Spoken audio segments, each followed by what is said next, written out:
You know what? I like waking up next to her, Howard. You know what I mean? I know it sounds cheesy, but I like watching King of Queens reruns with her. So when I read in the gossip rags, like in 2005, you banged Pamela Anderson, which was a big deal to me. And to me, too. It was a big score. No, I didn't. I don't want to even say her. score. Howard, you know, I know the rules of the show. I know the Jerry O'Connell rules. I know how it works, man. Right. You know what I'm saying? You lay it out there, and this is the place to do it. And I love you guys, and you're responsible for my career. I'd love to say that was true. It's just not true. You were. I was never to place. Never went out for takeout food in Malibu. And by the way, a rumor like that, I'm not squashing a rumor. That's killer. Are you kidding me? It makes it hard when you're dating Karin on and off, and then she reads that you just banged Pamela Anderson. It makes it a tough 10-minute conversation. It certainly does. So you're saying I'm barking up the wrong tree with Pamela Anderson? Yes, you are, definitely. All right, hold on. I mean, I'm friends with Kid Rock. He's my friend forever, so that didn't happen. All right, so that never happened. All right, but let me see here. Wait, I'll find some girls you banged here. So, okay, when you were banging Jordana Brewster. Never banged her either. Well, never. You dated her. I didn't date. I had one makeout night and on New Year's Eve. You know? So when you were making out with her, it gets back to Karin. It does, but like, we weren't really going out at that point, so it sounds bad, but like in retrospect, it was part of the whole just landscape of my incredible lame life. It was your on and off kind of. Yeah, and that anything you see there, Howard, we were off. But when you hooked up with right, no, okay, let me bring up someone that is pretty much a given that you banged. All right, Paris Hilton.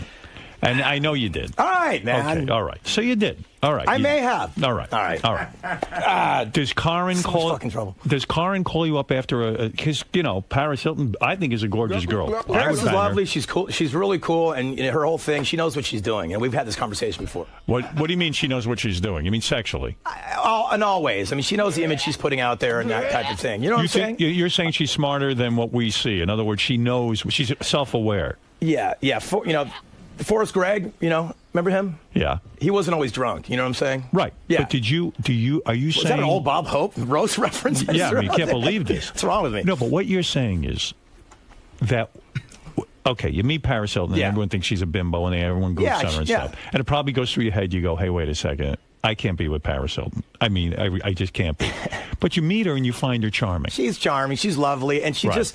What, you're hanging out one night? You're in a bar? Just one of those deals, yeah. Right. You hang out at the bar, you do this. And she eyeballs you right away. Oh, boy, there's the guy. Yeah. Sugar Ray. Yeah, this was a long time ago. No, I understand. Yeah. So I just want to the details a little... You know me, I'm Irish. I like to have a few. Right. And so, the Bushmills was talking that evening, so... But why not hook up with her permanently? Seriously, would it be embarrassing to you to be with her? No, I think she's great. I have no problem with her at all. It just didn't pan out that way. You know what I'm saying? How does it end? Like, in other words, it's just a one-nighter? The good thing about Paris, she's not really looking for that long-term thing either. But is it a one-nighter with her? Yeah. That was it? One night, done. She's great. She's lovely. I've seen her again. She's great. You have? Did you call her afterwards? No, maybe. Nah. Do you think you should? I probably should. No, look, we did. So you being a gentleman, what you're saying to me I'm trying to play the game of the show and be a gentleman. But at the same point, I mean, everybody hates fucking gentlemen. No, because it's not even hate. I want to understand. I swear to you, this is just. I wish I could talk to you off the air about this because I want to understand it. I want to know what goes wrong. To me, Paris Hilton's nothing went wrong, Howard. Nothing went wrong. Right. She's a beautiful girl. Yeah. I think if we were off the air, I'd say you maybe weren't that satisfied sexually, but you probably were. But I think in your mind, you probably couldn't just hack her personality after you came. Well, see, you're sort of giving me the benefit of the doubt, thinking like she'd want to be with me forever. You know what I mean? I'm Irish, all that entails. You know what I'm saying? Was she laughing? We had the same. She wasn't laughing, but she certainly wasn't screaming. So, in other words, you weren't that great in bed for her. I don't think I am, dude. I'm 3 minutes, Sports Center, and I'm sleeping. You know what I mean? And your penis is small. Yeah, yes, it is. I'm Irish, dude. I get the curse. You disappointed her. Yeah, I'm like the reverse of a butterface. Is this you being a gentleman, or is this you? Anybody? Is this you being a gentleman, or is No, that's just what happened. That's the truth. In other words, she didn't want to. You wanted to see her again. I don't think either one of us are looking for this long-term, let's ride after the sunset type thing. It was a sort of Hollywood, thing in, done. When it's a one-night thing. Yeah. You go back to your place or hers? Hers. Yeah. Hotel? Yeah. It was a house, let's just say. Let's say you're at a house. Yeah. And it's a one-shot deal. Like, in other words, you don't sleep over. No. You don't blow your load 2-3 times. No. Just no. once. I've never done that. What's that like, Howard? Come on. When you're with a really hot chick? Yeah. I mean, Paris Hilton, I would blow my load 4 or 5 times. I have this, like, off button, dude, immediately. You know what I mean? I don't know what it is. So you zip up your pants and you're gone, and no call afterwards? I just maybe a couple calls. I mean, you know how you do a text or two. I think texting was just starting around there in 98, 99. What do you think that is? You're using her, and she's using you, right? I mean, you're a bright guy. What goes on there? I mean, it's a one-shot deal. She needs to say, I had Mark McGrath, and you need to say you had Paris Hilton. It's this caveman DNA we have. You know what I mean? I think we all have it. And the thing is, like, all guys want to get down like that. It's just some people have the filter and some don't. Like, sometimes I just don't. I haven't been a good person my whole life. I'm not proud of it. No, but I'm working on it now, Howard. But I'm the same way. But you've always been a good person. You're sort of you're my ethics code, dude. You know what I mean? If you do it, I do it. I'm telling you, I have caveman ethics. I did for a couple of months.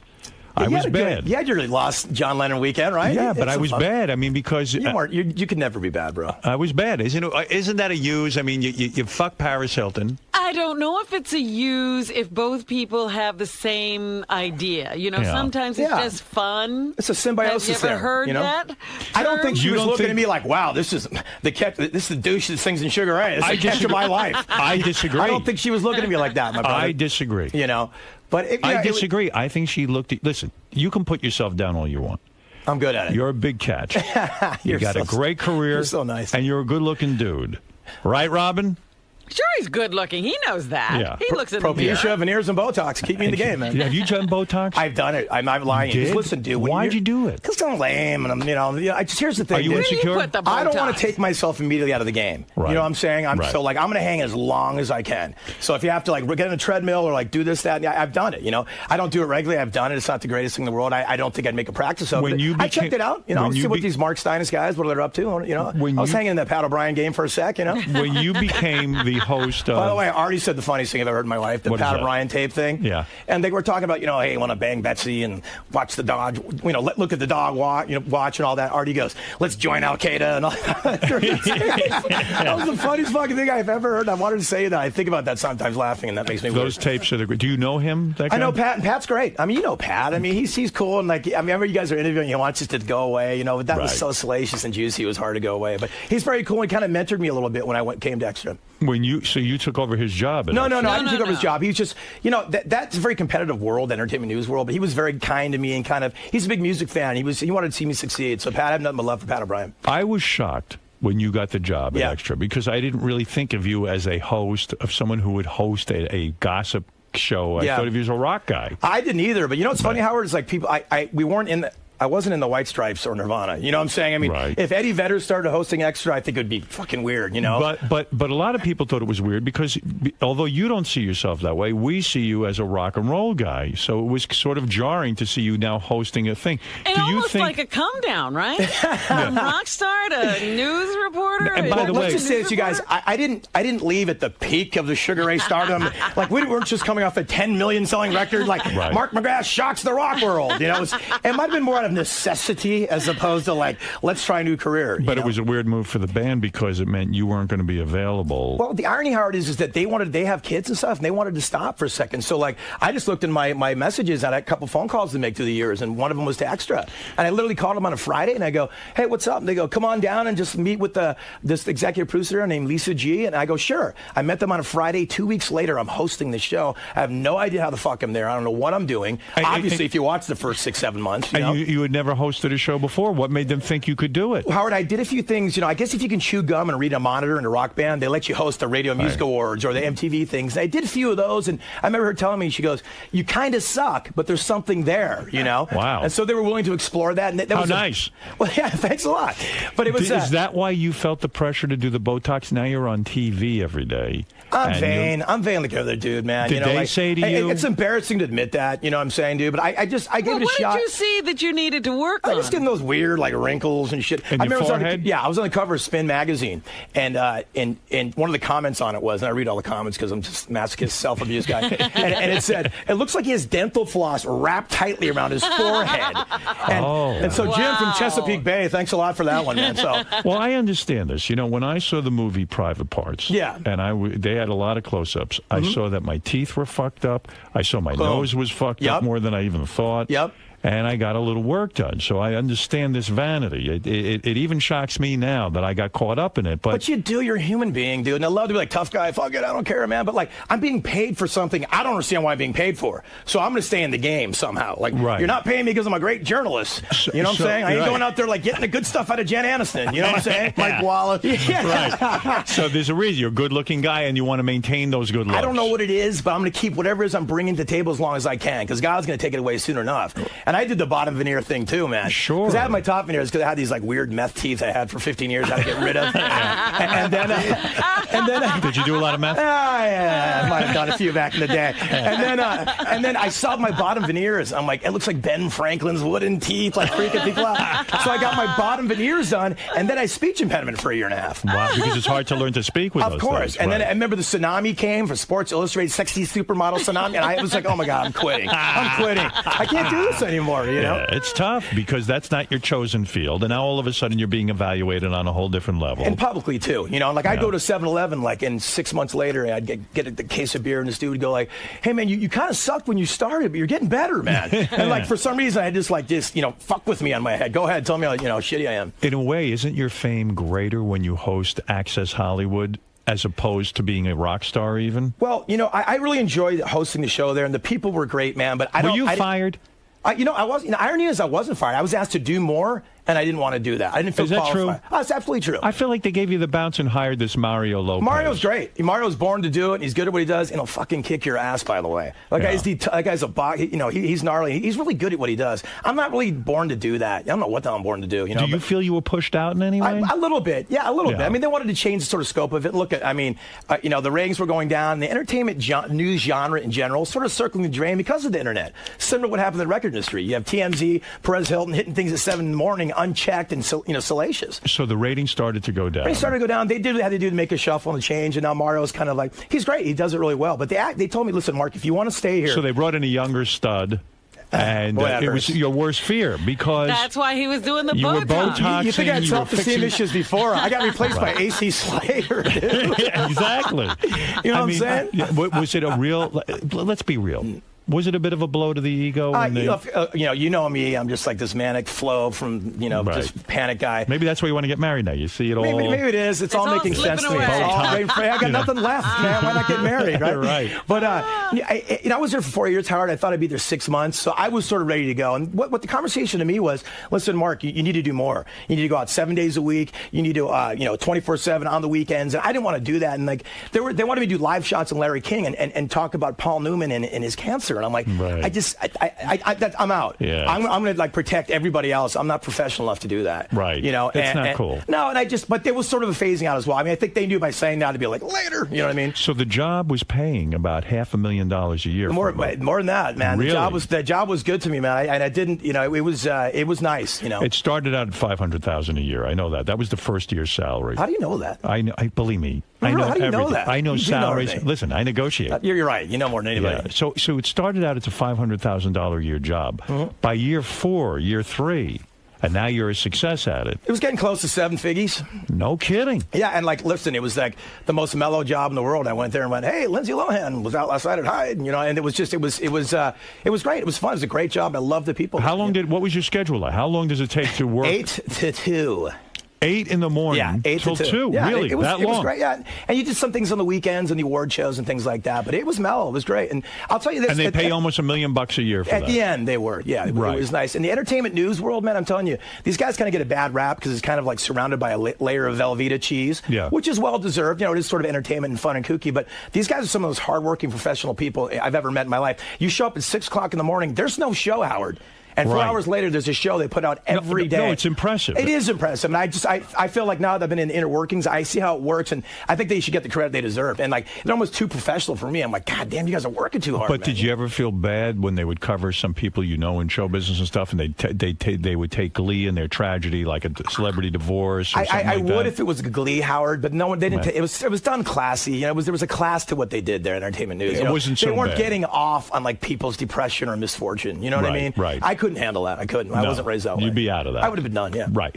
So would you say, in a way, your stock starts to even go up when you get this celebrity gossip TV show, high profile, like hotter chicks even in a sense? It kind of went sideways. You know what I mean? It just kind of kept, like the hysteria. It actually took, it's weird. It took like this sort of like celebrity star thing away, but like it made me more visible, strangely, Were you invited to more parties and almost the opposite? You know what I mean? You're like, you're one of them now. You know what I'm saying? Right. But I call the truth with all like George Clooney's and Kid Rocks of the world. I'm like, dude, I won't tell you about 3 a.m. and Sunset Marquee if you don't either. You know what I mean? Right. So you did keep some things private. You have to, But again, it's not Extra is not such a salacious, program where they want to hear about stuff like that. So it was cool. And the thing that really got to me, Howard, though, is I'll be sitting there in the red carpet and Colin Farrell will be walking down or Al Pacino will be walking down, right? Right. And you answer the standard questions, but then, you have an agenda you got to hit.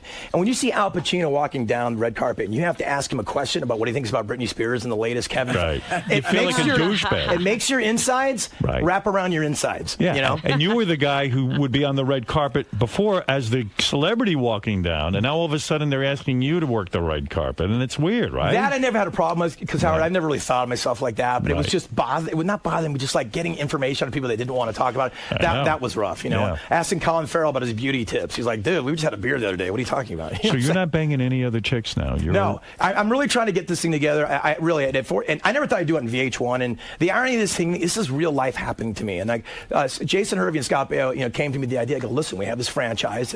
Scott Baio is 41 and single, and we've heard your story. We think it'd be appropriate. And I'm like, God, I don't know if I want to put my whole fucking life on blast like that. You know what I mean, dude? I really don't. But then I'm like, are you doing it? I'm doing it. I'm signed. As soon as I get home from this tour, I'm doing it. I'm on. Yeah, You're he's kidding. not telling you because he turned it down. No, this is happening. Yeah. What is the show going to be called? Right now it's called Knowing Mark McGrath, which I can't stand. I don't know Mark McGrath. Right. So nobody knows him. No. So that's like the working title. We start filming with Scott and everybody, and then 26, and literally it's like, do I marry this girl or not? After 15 years, she's 37 years old. She wants to go through this on TV. Listen, dude. Scorsese, Bruckheimer, McCartney, they're not returning my calls. You know what I'm saying? So I'm kind of just seeing what the hell's out there for me. These guys are talking to you. Yeah, I'm praying for Bret Michaels' career. You know what I'm saying? Baio and Hervey are talking to you. Yeah. So you have hooked in with these guys. We're locked in. We're doing the show. Your girlfriend's up for it. She's up for it, and now what's going to happen on this show? What's going to happen, Robin, is real life shit. You know what I mean? Like, I'm either going to ask her to marry me or not, and it's going to be real, and she wants to have a kid. We'll see what happens.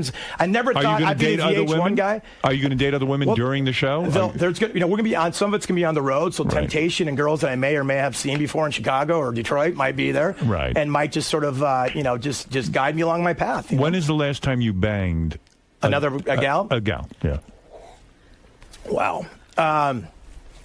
It's probably about 4 years ago. 4 years ago. No, yeah. Oh, it's been a while. It was probably Paris I've settled Hilton. down. No, it wasn't Paris Hilton, but I've settled down a lot. And this is why I'm kind of doing the show now. Is she good in bed, Paris Hilton? She is. I'm not going to lie. I mean, I'd love to say no, but yes. Why wouldn't she knows what her feminine wiles are all intact. She knows what the hell she's doing. And she's sexy. Have you seen her? Yeah. There's nothing wong with her, dude. I would bang her. Yeah, I know you would. And I would give it to her about as good as you did. And then she wouldn't return your calls either, right? You use a condom or you went in bareback? Condom. What? What do you mean, what? Oh, are you telling the truth? Why would I lie about that, Howard? That's a lie. That's not a lie. I can look at you and know you're lying. Why do you say? Because my forehead's not moving? Your forehead is completely wrinkle-free right now. That's how I know. No, of course, man. Safe sex, my brother. Yeah. Wow. All right. Okay, good. All right. Now, listen. Hey, Howard, thank you so much for having me in, man. Wait, I want to talk about something. No, I'm just saying, you know how much it means to me to have me. I mean, you guys are just part of my life all day long. I love you. I love you guys, too. And you really, because I'm sitting here because you gave us a chance in 95 with Psycho. And you were good to me when you guys always came in and did the show and you recorded my song and I got $6,000. Yeah, well, there you go. Well, there's more coming, brother. It comes forever. Hey, I love it. Every quarter you'll see a check now. Robin, we got to start writing songs. Because I know. Let's get busy. These checks are great. I'm shocked. Every quarter, Howard, I go to my boss and I forget. You get this check. You're like, wow, teacher's salary, killer. Yeah, if I get $6,000, you must be getting at least $7,000. Yeah, but no, I imagine what Tom Cruise gets in residuals from movies. So I imagine what you get from Private Parts, right? Or what Artie gets from all the shit he's done. I mean, what does Tom Cruise get every quarter? It must be wild. Like $10 million? I always say here, I was lucky enough to be in the movie Elf. Oh yeah, yeah. At Christmas they have marathons of it, so it's like getting a Christmas bonus every year. And you forget, fucking believable. And you forget, you're like, wow, $50,000. right. You forget. It's like, oh, Jesus Christ. It's like found money. You put out an album. The album is a new album, right? Yeah, I wrote a new album. It came out in July 21st. Music for Cougars. Music for Cougars, even though Gary says your music is not for Cougars. Well, it's funny.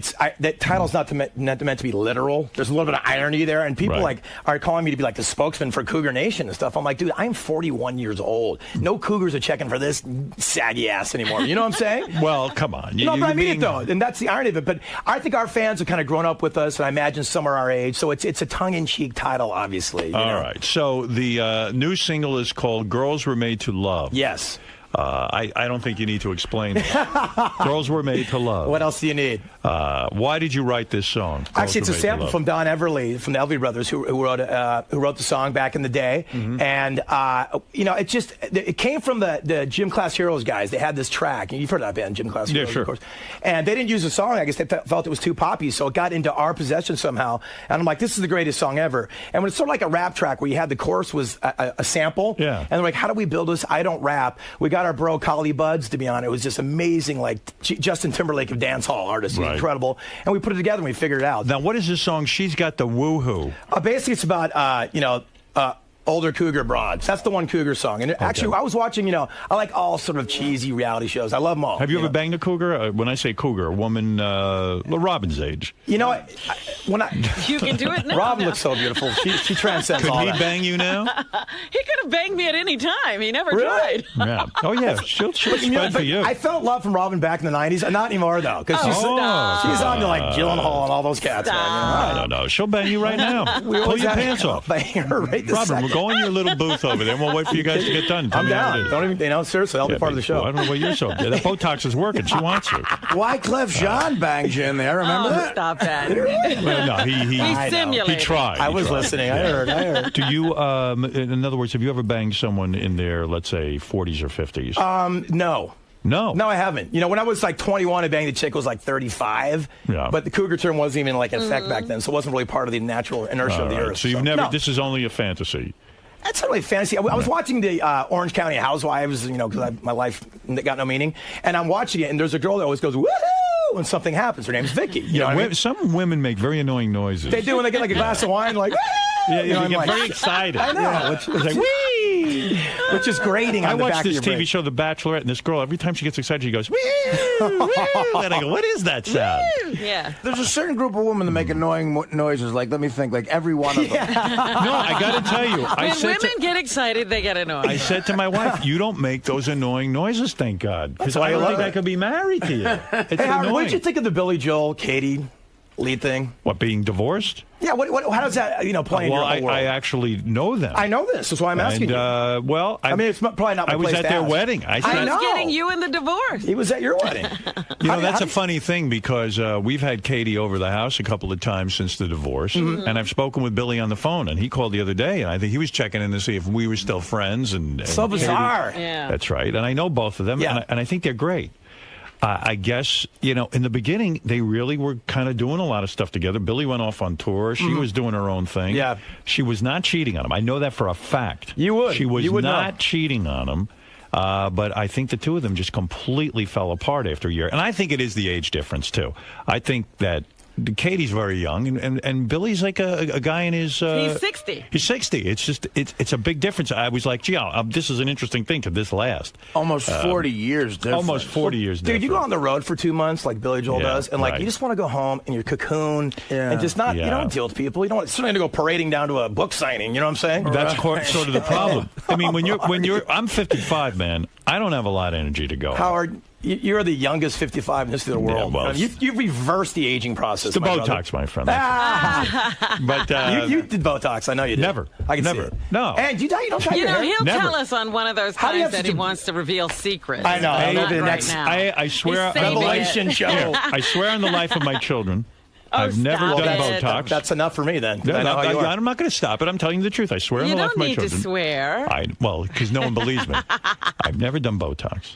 You don't need it. And I've never. Do you judge me for doing years ago, I put my blue in my hair or something. Something weird. You blew in. But I don't. I blew a load in my hair. But I don't dye my hair. But you can see. That's nice. But you can see there is gray in my hair, but not a lot.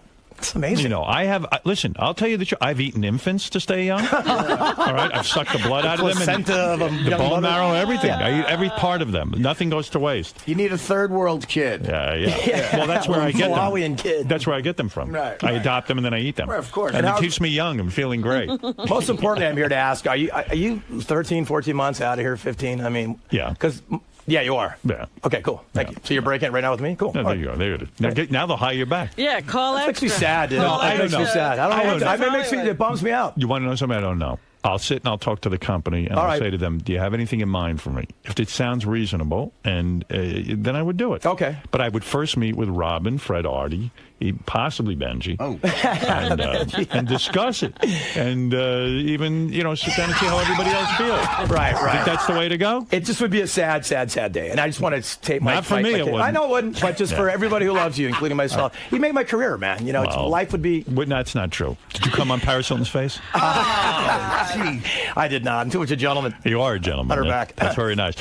Take a few phone calls. By the way, the new album, the new Sugar Ray album is called Music for Cougars. It's in stores now. And for Sugar Ray tour dates, you go to sugarray.com. You'll have a great time if you go see the boys live. Thank you, Howard. They put on a great show. We'll be in Nashville tonight and New Orleans tomorrow. Where are you tonight? Nashville. Wild Horse Saloon. So you got to get on a plane and go to Nashville. Yeah, but anything for you guys, please. Doesn't freak you out to go fly that much? No. Does it freak you out? Who gets to be on the plane with you? You fly commercial or I'm flying bareback solo.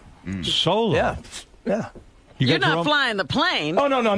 Did you see that Bruce Dickinson Iron Maiden documentary where he flies Iron Maiden around? Yeah, it's the raddest thing you've ever seen. It's like, so you will be in a private plane? No. I'll be on transgender airlines or whatever it is. You're going to be on transgender airlines? Oh, no, whatever's flying out of LaGuardia. Okay, good. Okay. If you see a lot of flight attendants, transgender is appropriate.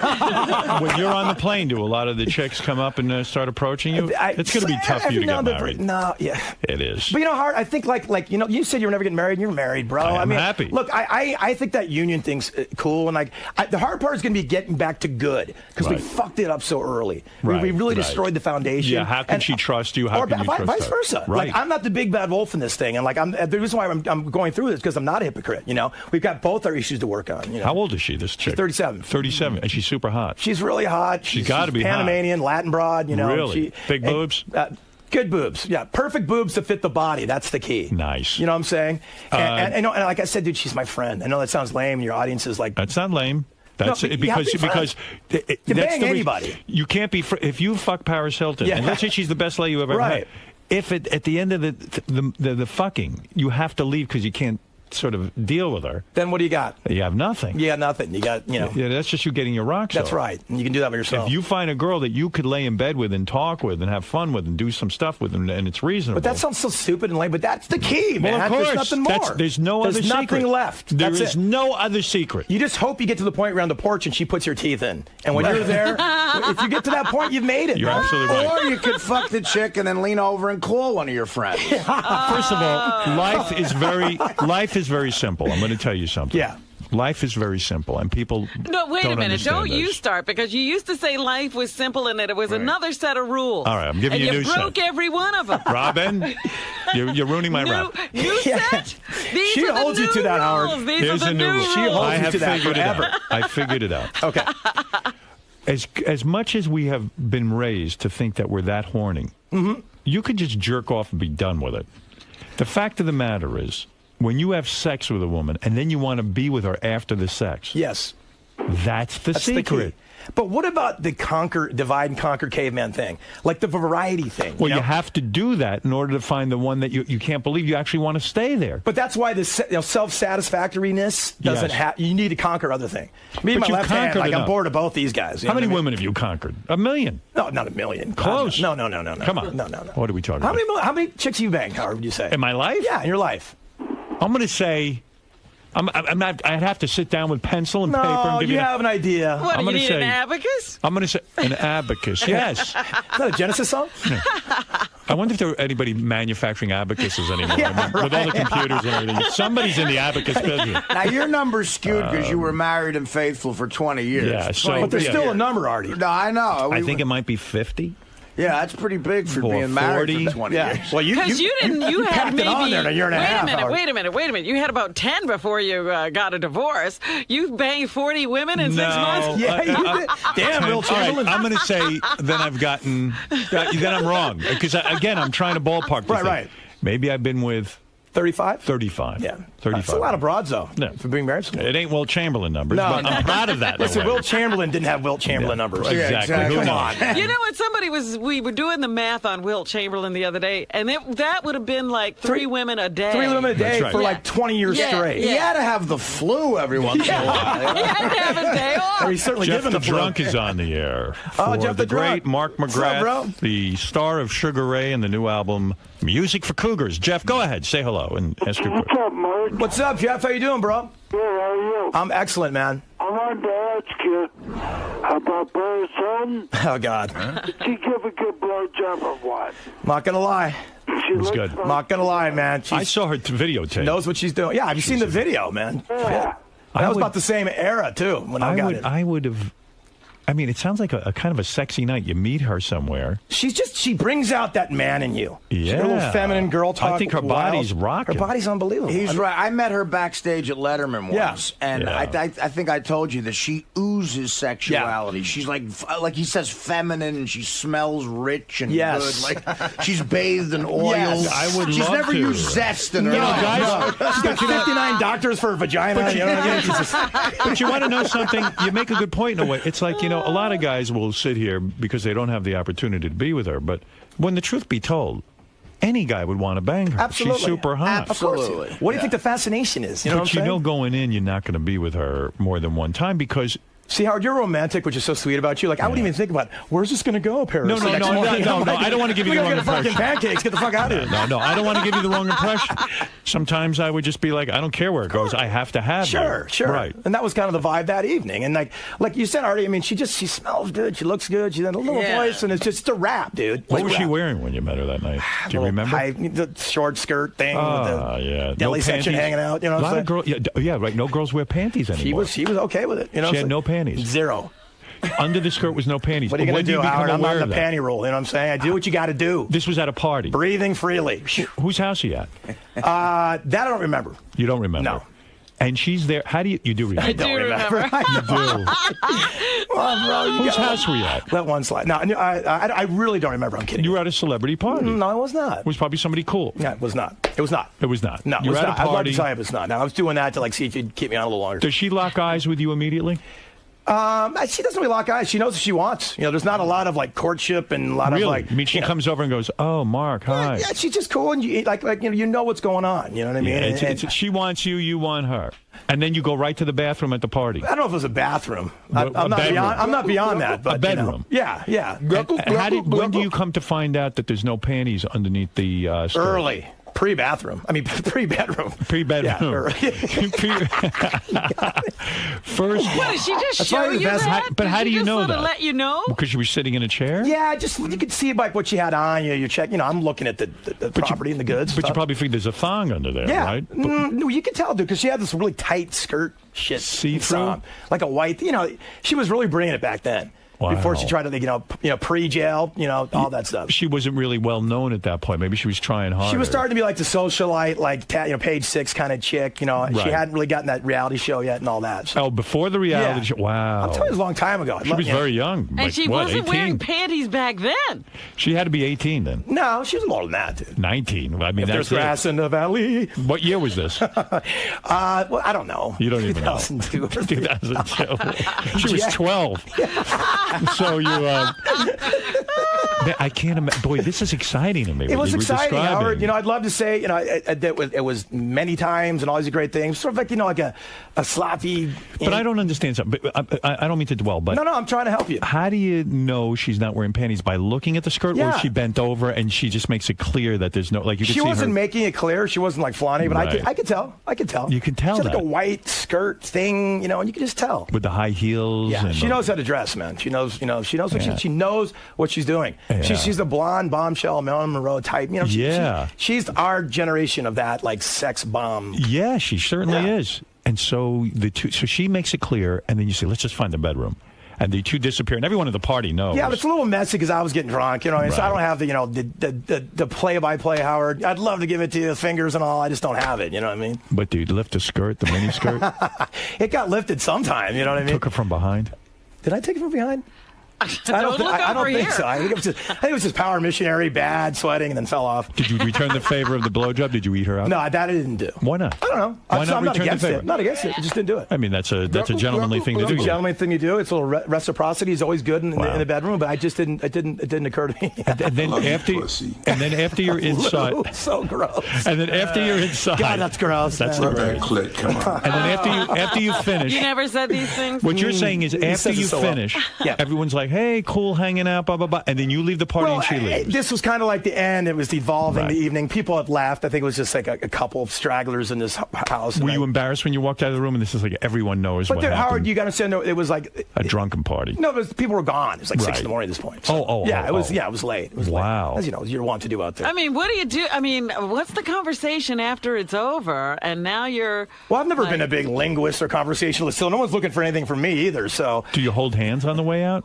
Like, is it sort of like this sort of fake couple thing? What is it? No, there was zero of that. I was saying, man, right? You know, later. And like you turned your heads from each other, got dressed, and walked outside. Then it's like, hey, later. You heard beep beep, taxi. Like, went, bye. Right. Hey. She gets in her car, you get in your car, and you leave. Yeah, well, I took a taxi because I had a few, but you know what I mean. Right, so right. It was. That's mellow. a good message for the kids. Yeah, absolutely. Right. You know, safe sex, taxis, all that stuff.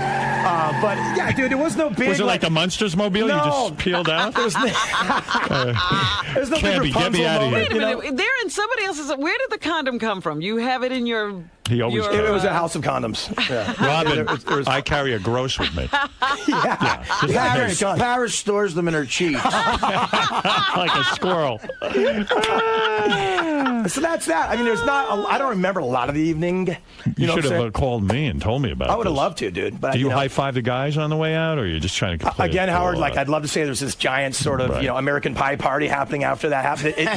There was no one left. And just psychologically, no desire on your part to call her again. Did you say to her, "Leave me your number so I can call you"? He did do something. I did call her. She called me, and like I know we kind of travel the same circle of friends. I know her. There's no weirdness, you know. And she never said, "Hey, I'd love to do that. I'd love to get together for dinner again, and maybe see if there's something more." Dinner. Yeah, I don't think. We already went past the dinner, dude. Yeah, you know what I'm saying? It's like it's a shame. No reverse courtship. You know what I mean? I want to go back again. You're single. Why not? Look, it wasn't in the cards. You did a pump and dump. I can't believe it. All right. She's lovely. You know the term, Robin. You know, guys say that. You know what's cool? She doesn't trip. You know what I mean? That's what's great. There's no tripping involved. Hey, if she wants a trip, let's go. I mean, that's great. I mean, that's wild. Jeff, did you ask your question or did I cut you off? I think you did. I wanted to ask one more question. Yeah. What is it? Does she charge much? You're just jealous. You're sitting in a trailer jealous. I love Jeff, man. Yeah, He's the greatest. Listen to me. You've got it all going on, my friend. Howard, thank you, bro. Seriously, you look at me.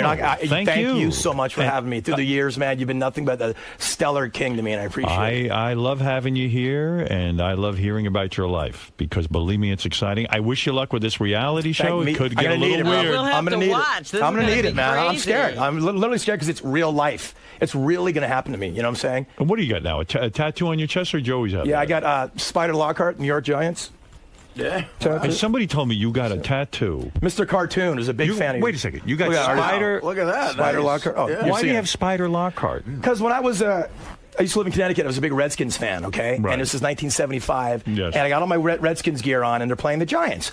And I hear tackle by number 43, Spider Lockhart from the New York Giants. And I went, Mom, there's a guy named Spider in the world? That's the coolest fucking thing I ever heard. So I threw all my Redskins gear, and I've been a Giants fan for 30 years. I love the Giants, too, for some reason. You. And then I've got all my back, and, Mr. Cartoon from downtown LA does all my work, man. You can see, I got all this stuff. And are you running out of ideas of what to tattoo?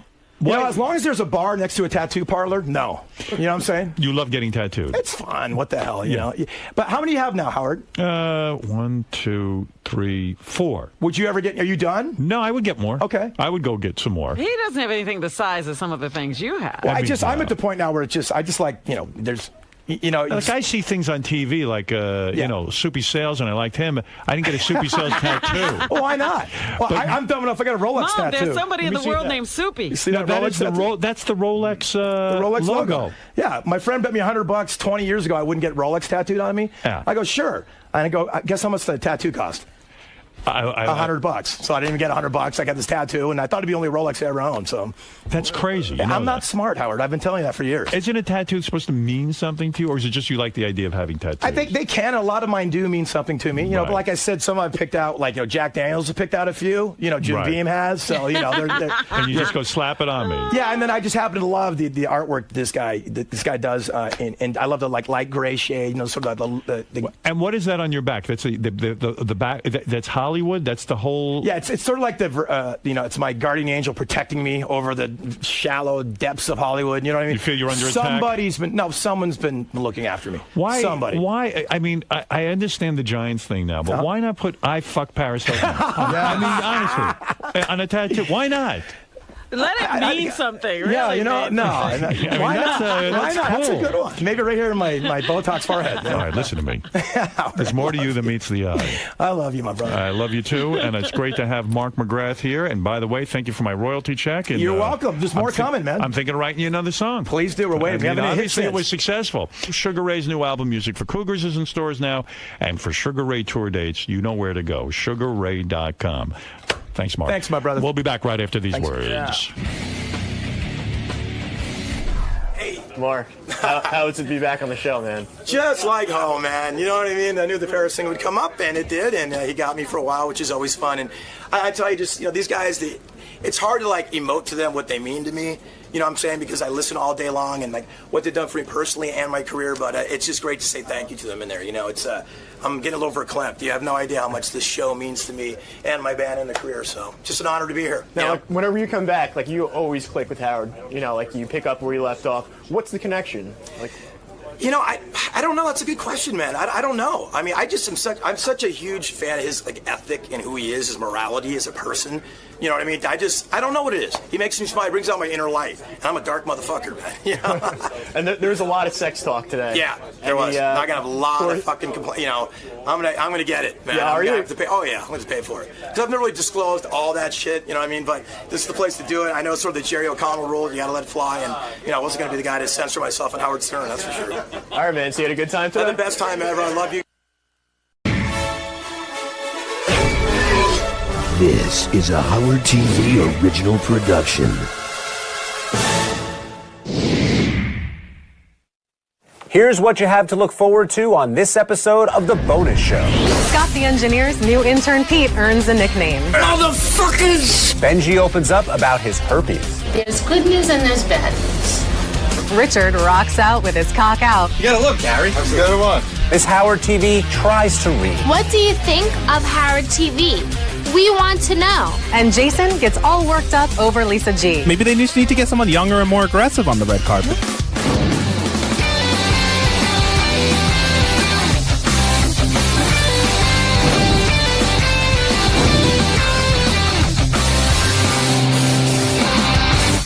Hello, Stern fans, and welcome to The Bonus Show, a weekly update of all the great behind-the-scenes moments you can't see anywhere else. I'm John Hein. And I'm Rachel Fine. Hey, that rhymes. It totally rhymes. How good are we? That's awesome.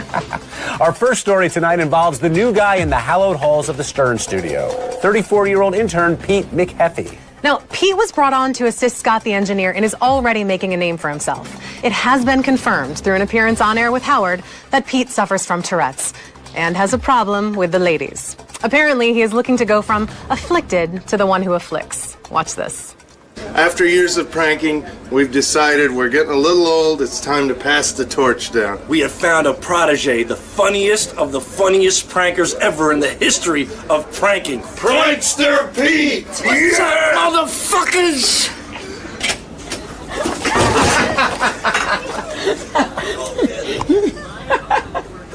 Your asshole, what are you doing? The fuck are you laughing at? Who told you to do that? I don't know what the fuck's going on. Who the fuck told you to do that? Fucking old dipshit. They told you to do that. And you did it. You gotta fucking pick it up, man. man. Grouchy, yo. You might as well pack your bags now, then, if you don't fucking pick it up. Kick his ass, Pete. He's getting paid. I ain't fucking cleaning it up. I'll tell you that right now. Ronnie, what do you think of Pete's little prank? Dude, I was pissed. If I didn't piss, I would have pissed. If I didn't piss, I would have pissed in my pants. What the fuck's your problem, dude? You're on fucking fire today. Exactly. Look at you. You can't stop. Yeah, I don't know. What's going on with you, man? And that, my friends, is how a prankster is born. Good for you, Pete. Yet another person on the staff to harass poor Ronnie. You know what? If you have Tourette's, this is the right place to be. And we can't have enough people harassing poor Ronnie. So true. And speaking of harassing poor Ronnie...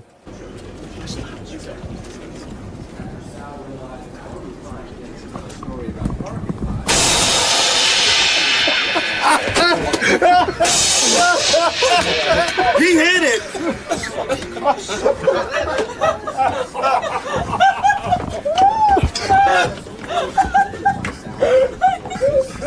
All right, man? Fuck out of here.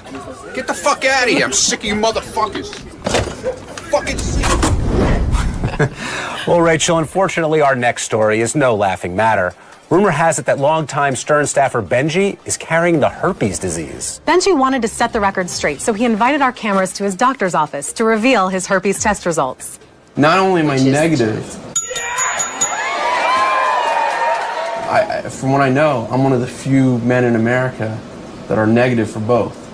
Oh my goodness. Well, okay. Well, I mean, in a sense, isn't it like something like 80% of the adult population? Yeah, it's about 75 or so percent, over 70% of the adult population have, by the time you become an adult, you're positive. So over 70%. You can kiss a baby and give them HSV. That's why I don't kiss babies. Yeah, not kissing babies, probably a good practice across the board, Benj. Yeah. Rockers AC/DC visited the show this week, and longtime fans, Richard and Sal, attempted to pay tribute to the heavy metalers with a serenade, only to be shooed out of the studio by Howard. Here's what you missed. Gary, we're practicing for Name That Tune. Okay. We'll do a tribute. Ready? You ready? Guess Name That Tune. Just for AC/DC, ready? Right, Cock right. rock. You gotta look, Gary. I've got to watch. Ready? Go.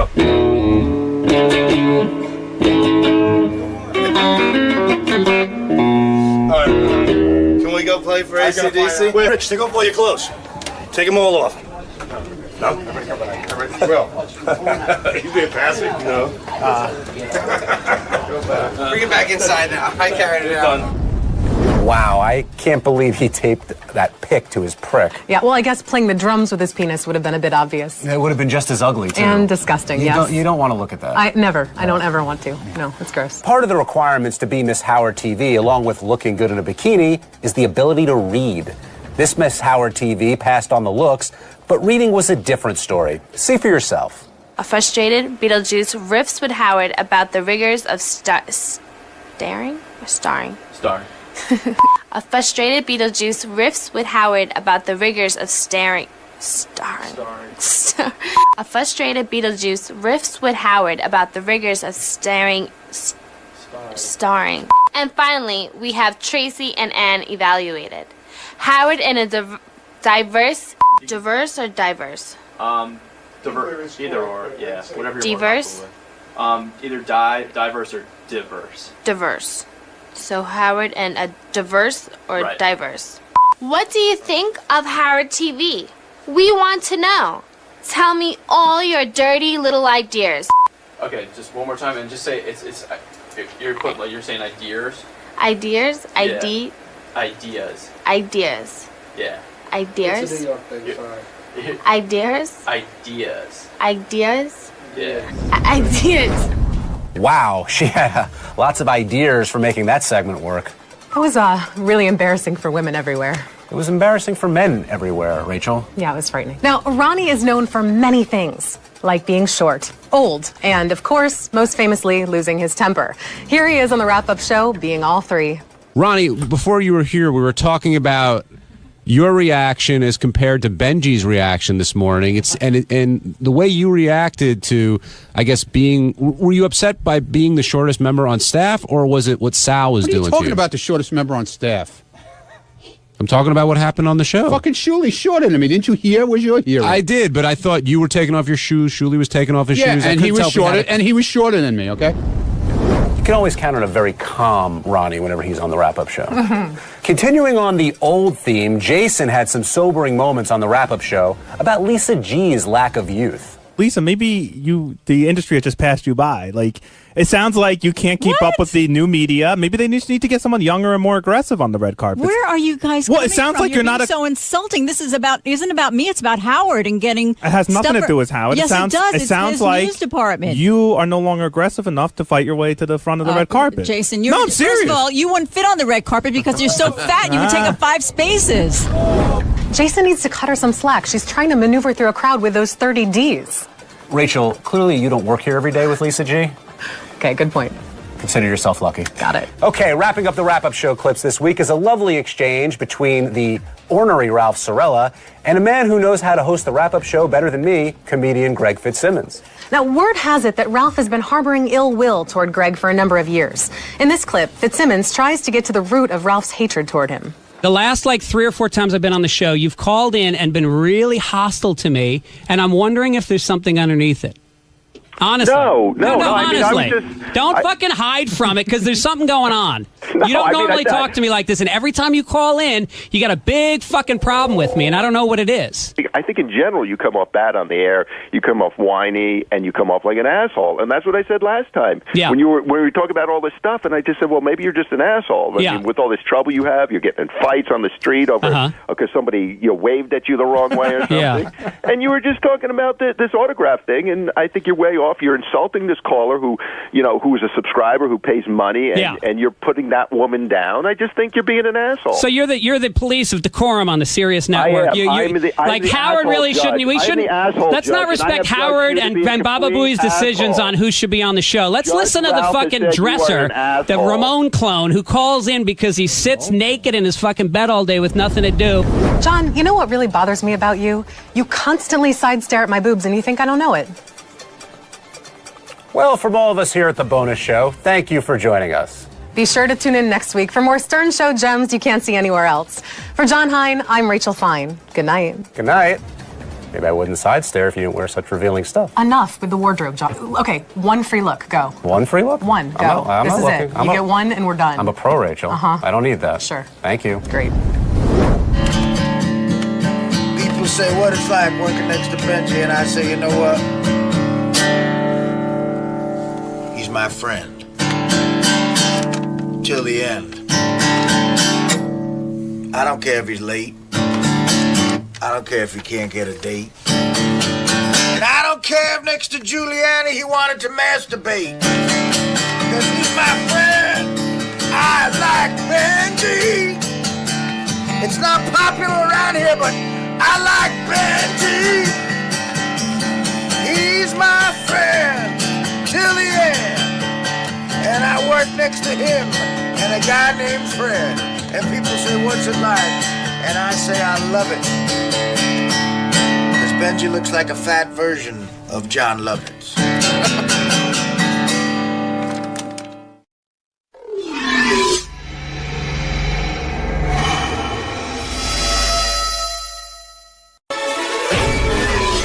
This is a Howard TV original production.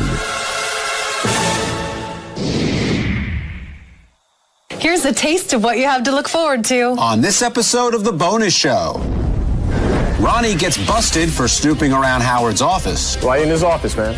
Looking for a newspaper.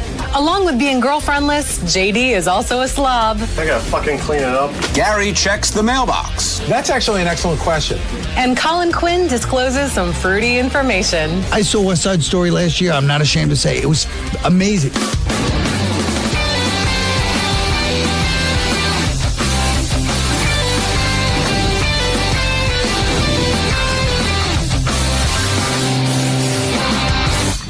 Hello, Stern fans, and welcome to The Bonus Show, a weekly update of all the great behind-the-scenes moments you can't see anywhere else. I'm John Hein. And I'm Rachel Fine. Now, some people aren't smooth with the ladies. Others have no social skills, and some are just messy slobs. No, I'm not talking about Johnny Hein. I'm talking about this guy. JD has got all kinds of fast food wrappers and stuff in the garbage pail. That's got to attract bugs, and now the ants are coming in because of JD, I think. That's my theory. This is what I had for dinner last night. It's an empty soda and McDonald's. But you know what? Maybe I'll just go. Should I just throw it out in the kitchen trash can? Yeah, like he was. You could open the door, asshole. So, JD. Yes. Does it typically smell in your room? Huh? Does it typically smell from all the fast food stuff? I don't think so. Your garbage? No. Have you noticed any bugs in the area? Not like a lot, no. Does it look like a bug could live in here? I gotta fucking clean it up. Damn it.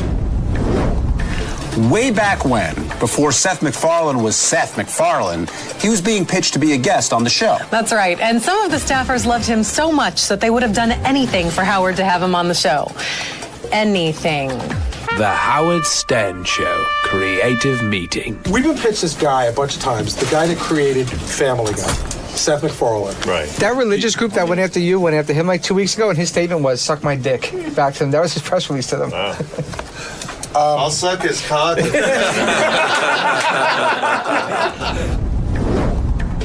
think that's like the 10th time that Richard's offered to suck a dick. I'm just saying. Well, 11 if you count the time you wanted my ice cream. Super. That image will haunt me. But not as much as Gary's pitch haunts him. The letter from the mailbag. John from New York says, did you stay and watch the whole game after you threw your pitch? That's actually an excellent question. I did stay and watch the whole game. I made the pitch before the game. I knew it was bad. I went up to the suite, thought, okay, I embarrassed myself in front of the whole stadium, but who else will know besides that? Then around the 4th or 5th inning, I was interviewed by one of the guys on the Mets, and they showed it during the Mets game, and I still thought to myself, well, how bad could it be? Stayed for the whole Mets game, went home, still didn't realize how bad it would be till about 6:15 that night. I got a text on my phone from my buddy Booker, who said, oh my God, turn into Channel 2, they're showing your pitch. And that was really the first time I started to understand that it was bigger than that. So I stayed for the whole game and actually managed to, on some odd level, enjoy it. It's always the people closest to you that you can trust the least. That's right, John. For instance, the person who's supposed to protect you might be the guy who reeks of mambo and snoops around your office while you are on air. I'm in his office for a reason. Steve Langford's trying to get out of the bit, too. Don't worry about it. Why in his office, man? Looking for a newspaper. He was in Howard's office. Yeah, exactly. Oh, my God. You allowed to be in there? Yeah, I'm allowed to be in there. Yeah. JD? JD's not. What do you mean, no? Tell me what I'm allowed to do and what I'm not allowed to do. I'm just looking out for Howard's best interest. You know, someone in there, and he doesn't know about it. Yeah, God knows what Ronnie's doing in there. If I'm not allowed in there, then who's allowed in there? You know what kind of creepy things he could be doing in there? A lot. You're telling me. Hey, John, do you think flexible strippers are sexy? Well, I'm married, Rach, so unless that flexible stripper is my wife, I have no comment. You might have been better to just say nothing there, John. This next segment is aptly named Blast from the Past. That'll make sense in a second. The Howard Stern Show's Blast from the Past. Okay, what I was saying, I do some wild push-ups with my legs behind my head, and I can fart each time I do a push-up. I'll show you in the green room. Really? Yeah, it's amazing. Howard will love it. Okay. Want to see it real quick? Sure, why not? Okay, check this out. Let me load up first. Okay. She's working. Okay. Okay. Oh dear. Just about dead in this country because think about it.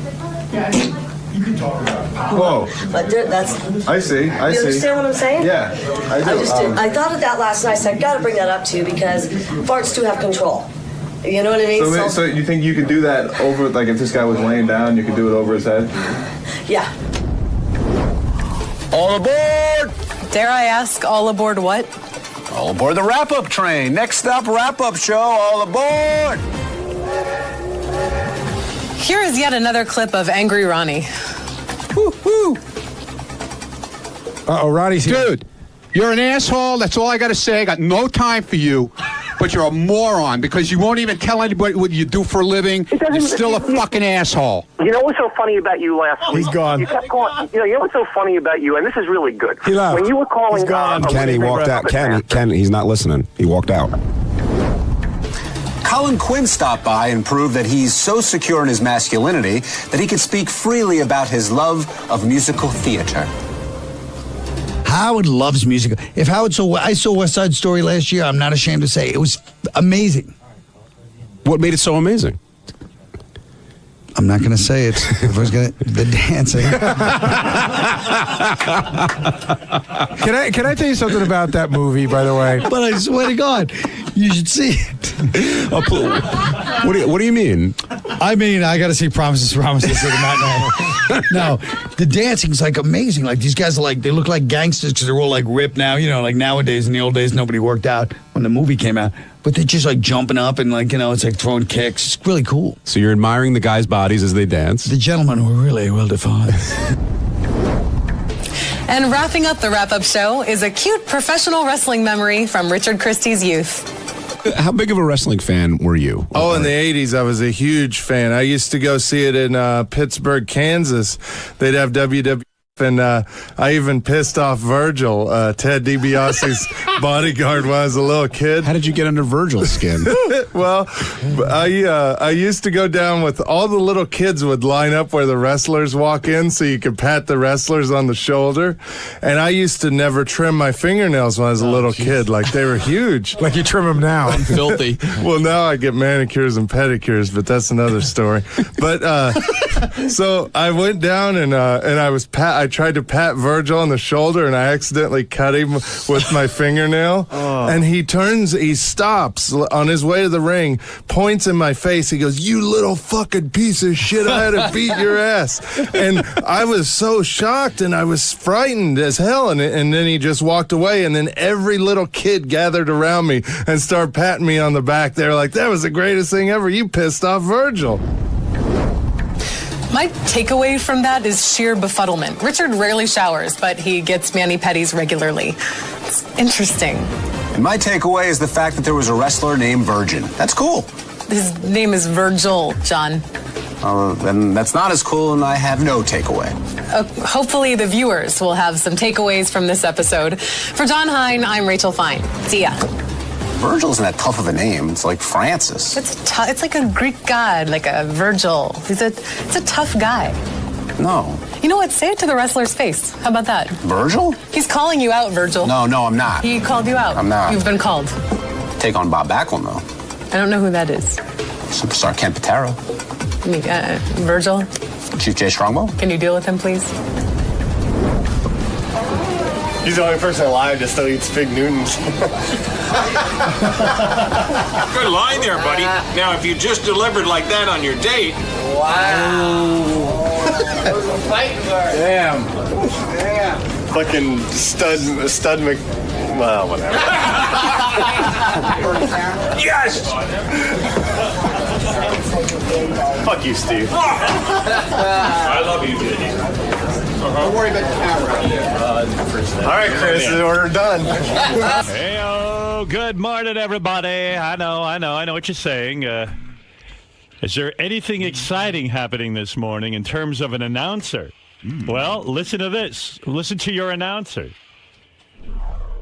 I'm George Takei. See? And during this time of crisis, I'm reminded of the Japanese phrase gaman, which means to endure with fortitude and dignity. And to that I add hitonomi en, which means I proudly swallow. You're listening to The Howard Stern Show. And he does. Thank you, George. Wow. Good morning. Good morning. Good to see you. Good to see you all. My first visit with you all this year, the year 2011. Is that right? It is. This is the first time. It's been 4 months since I last saw you all. You know, it's just been too long, my friend. Much I've missed too long. him, yes. I was wondering when you were going to get back in here. Live long and prosper. I am living long and prospering and getting up every morning at 4 a.m. for you all. Doing any... by the way, George turned 70... Not yet. When are you turning? On April the 20th, I turned 74. Unbelievable. Wow. You're in great shape. I saw you this morning in the hallway, and I said, man, this guy looks healthy and fit. I mean, you look good. Well, I believe in the law of nature, and, I'm a law-abiding guy. I just go by what But it the does law make is. you angry that you take such incredible care of yourself. I mean... What is it? Why would it make him angry? It's not because incredible. his partner, Brad, is not thin. Oh, that part. Well, I try to restrain myself because I was scolded by you last year. No, but between us, I know what you're saying. Yeah. When one person works so hard on their physique, I mean, you do. I mean, it ain't easy staying thin. I'm sure you watch what you eat. I'm sure you work out. And you do all of that. I do all that. You can. Does Brad just lie around? Does he not try? Well, he doesn't. used to be fantastic looking. I mean, he was Yes. an outstanding marathoner. Uh-huh. But now, when I'm doing my exercises in the morning, at least he walks with me in the morning. He will walk. He will walk. But he just is there at his computer while I'm doing my And sit-ups and push-ups. doesn't that irritate you? I mean, you're doing sit-ups and push-ups, and he's like just sitting there at the computer. And you know something? I'm going to tell you. Beth and I work out together. We go for runs and stuff That's like that. fantastic. I really admire that.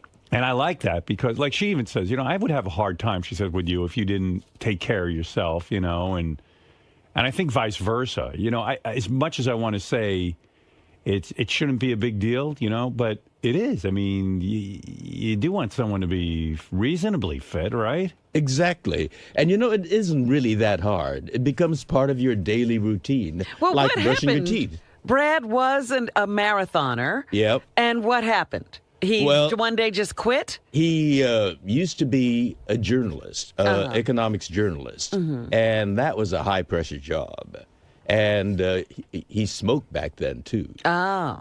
And, so he had all his bad habits from the journalistic world. And it eventually caught up with him. He became my manager, and he didn't have to have those pressures. So when you guys are naked and you see him, he's pudgy, and you want to see him ripped. Exactly. At least thin. I use a lot of imagination when I Right. Do you turn off the lights? Do you put the lights down low? No, because I'm a visual as well as tactile guy. Yeah, but do you ever go like, you know what, okay, Brad's a heavy guy, so what I'll do is I'll turn the lights down low, or maybe what I could do is just stare at a certain part of him so that I don't see how fat he is. Well, I try to, we wrestle, as you know. Right. Yes. And I search for the musculature. Did I say it right? Musculature? Yeah. When you say you search for the musculature, what does that involve? In other words, what do you do? I mean, what do you mean you search? Squeezing him real tight. To feel the muscles, to get through the fat to the muscle? Right. Oh, dear. Hey, poor you. Musculature. No, that's good exercise. How long did he stay good for? After, like, you were in a committed relationship We were with him? together for about, it's gradual, but I noticed it's getting a little bit pudgier after about 10 years. After 10 years. That's usually, that's when it happens. And how long have they been together now? Oh. We've been together. We're 24 years now. Next year will be our silver anniversary. Wow. Very nice. Very nice. Well, would you... I know at this point in your life, I guess you couldn't imagine, but do you think you'd ever leave Brad because he's so out of shape? No. Do you think you're ever tempted to cheat? I've been tempted many times. Right. But, when you really love someone, you think of hurting him. Yeah, and don't you think that, like, I bet you when you go to, like, a Star Trek convention or something, and there's just some, good-looking gay dude there, I bet you, like, in a way, they would love to get you in bed because, you're the prize over at those Star Trek conventions. Is that where you mostly get? Trophy star. Is that where you get? Yeah, is that where you get proposition mostly on those cruises? No, not just there. There are and these guys innuendos handed to me. And these guys are bars. young. And these guys are young. They're young. Yeah. What is the line? What do they say? Hi, sugar tits. Oh, sugar tits.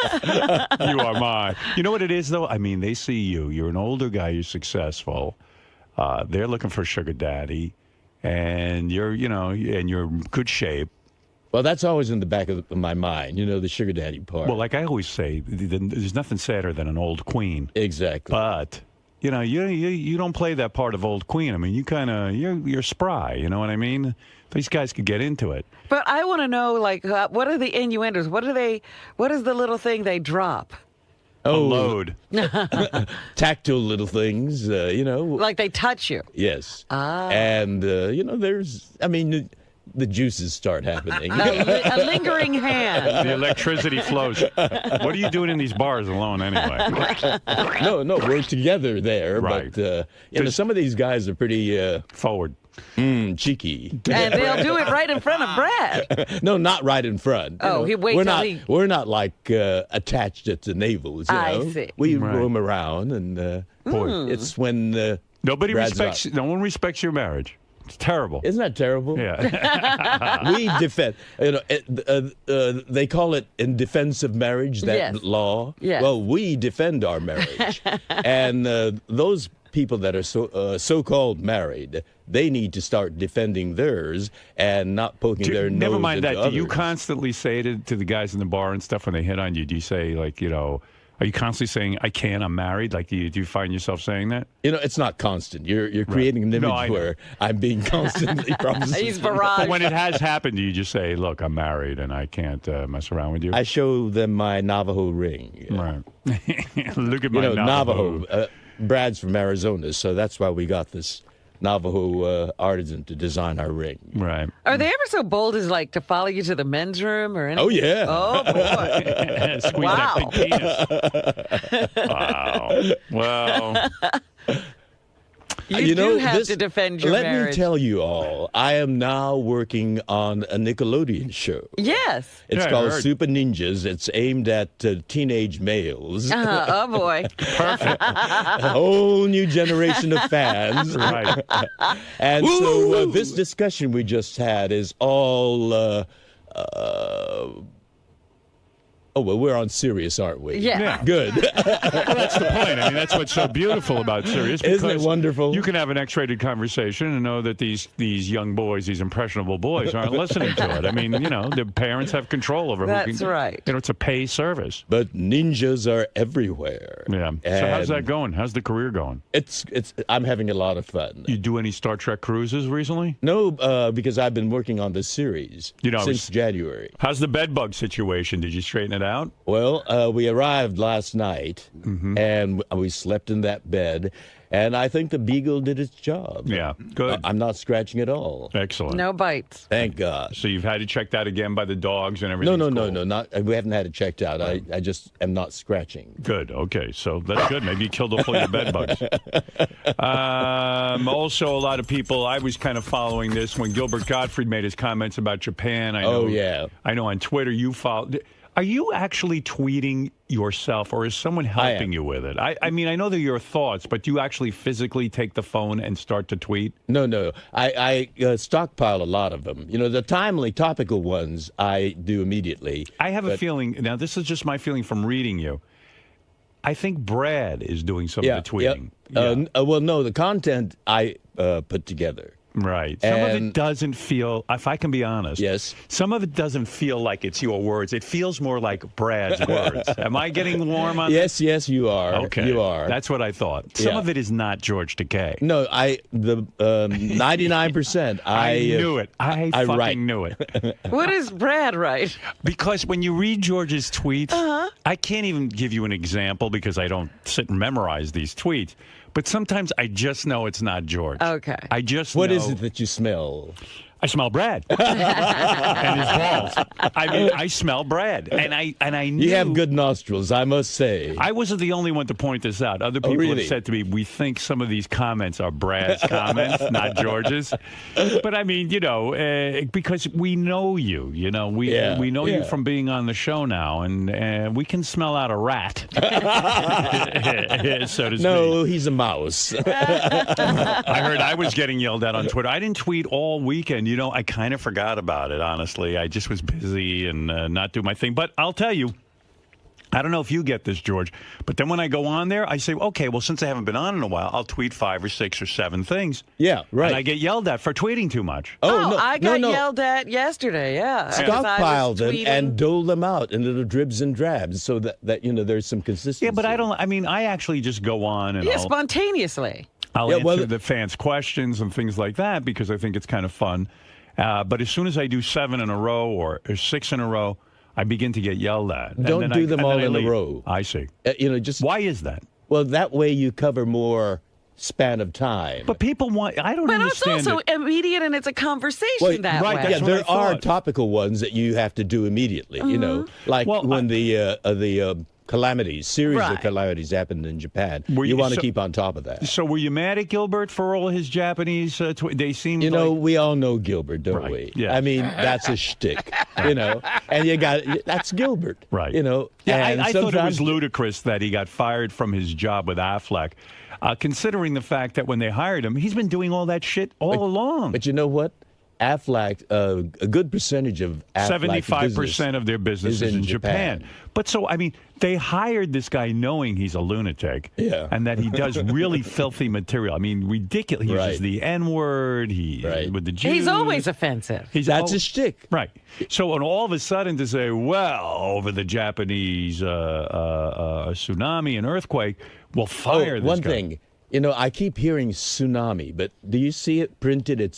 There's a T in front. Tsunami. It drives me up the wall. You every want time us to I say hear it. tsunami? Well, that's the word. Now, let's hear you and say there are some journalists that are saying crazy? tsunami. Yeah. Tsunami. That's the way it's supposed to be. Let me hear you say it. Say it again. Tsunami. Tsunami. Yeah, there's a T Tsunami. there. And I keep hearing Is that the journalists tragedy for you that people are not saying tsunami? Well, that's a minor one, sure. but it drives me up the wall when I hear tsunami. Hey, by the way, I do want to wish Richard Christie a happy birthday. It was his birthday on Friday. Oh, happy birthday. I heard, were you invited to Richard Christie's wedding? We have been. Are you going? We are going to be able to because we're doing a workshop of allegiance at exactly that time. So it worked out wonderfully. Someone told me Richard was going to ask you to marry him. Oh, did you hear that? No. Yeah, that's what I heard. To officiate? That was the buzz that I heard around here. I have not heard that buzz. Yeah. Would you do that? No. I'd be happy to if... You're not ordained, right? You have to go out I'm a Buddhist. If he wants a Buddhist ceremony. Richard, why do you have to bother George with... I notice a lot of people... I hadn't heard this. I got to tell you something. A lot of people around here bother the guests. Like, I heard a rumor that George was nudged by Steve Langford that his daughter is going to interview George for a school project. Oh, she did. Well, I love Steve. Don't get me wrong, but around here, can we just leave the fucking guests alone? I mean, honestly, George isn't going to be able to say no because he thinks it's going to affect his relationship with me. But it's I don't feel like I'm a guest. I feel like I'm a member of the family. Well, you are a guest. I hate to tell you, you're not a member of the family. I'm shattered. Absolutely shattered. You can't be a member of this family. No, but I mean, I feel so isolated now. No, I just don't want the guests being nudged. I mean, I think it's really sweet that Steve Langford's daughter has a school project. But you want to know something? George isn't here for that, and he's not going to say no because Steve spent a week with George going back to his old haunts and doing a whole special with him. Right. So George feels Not my old haunts.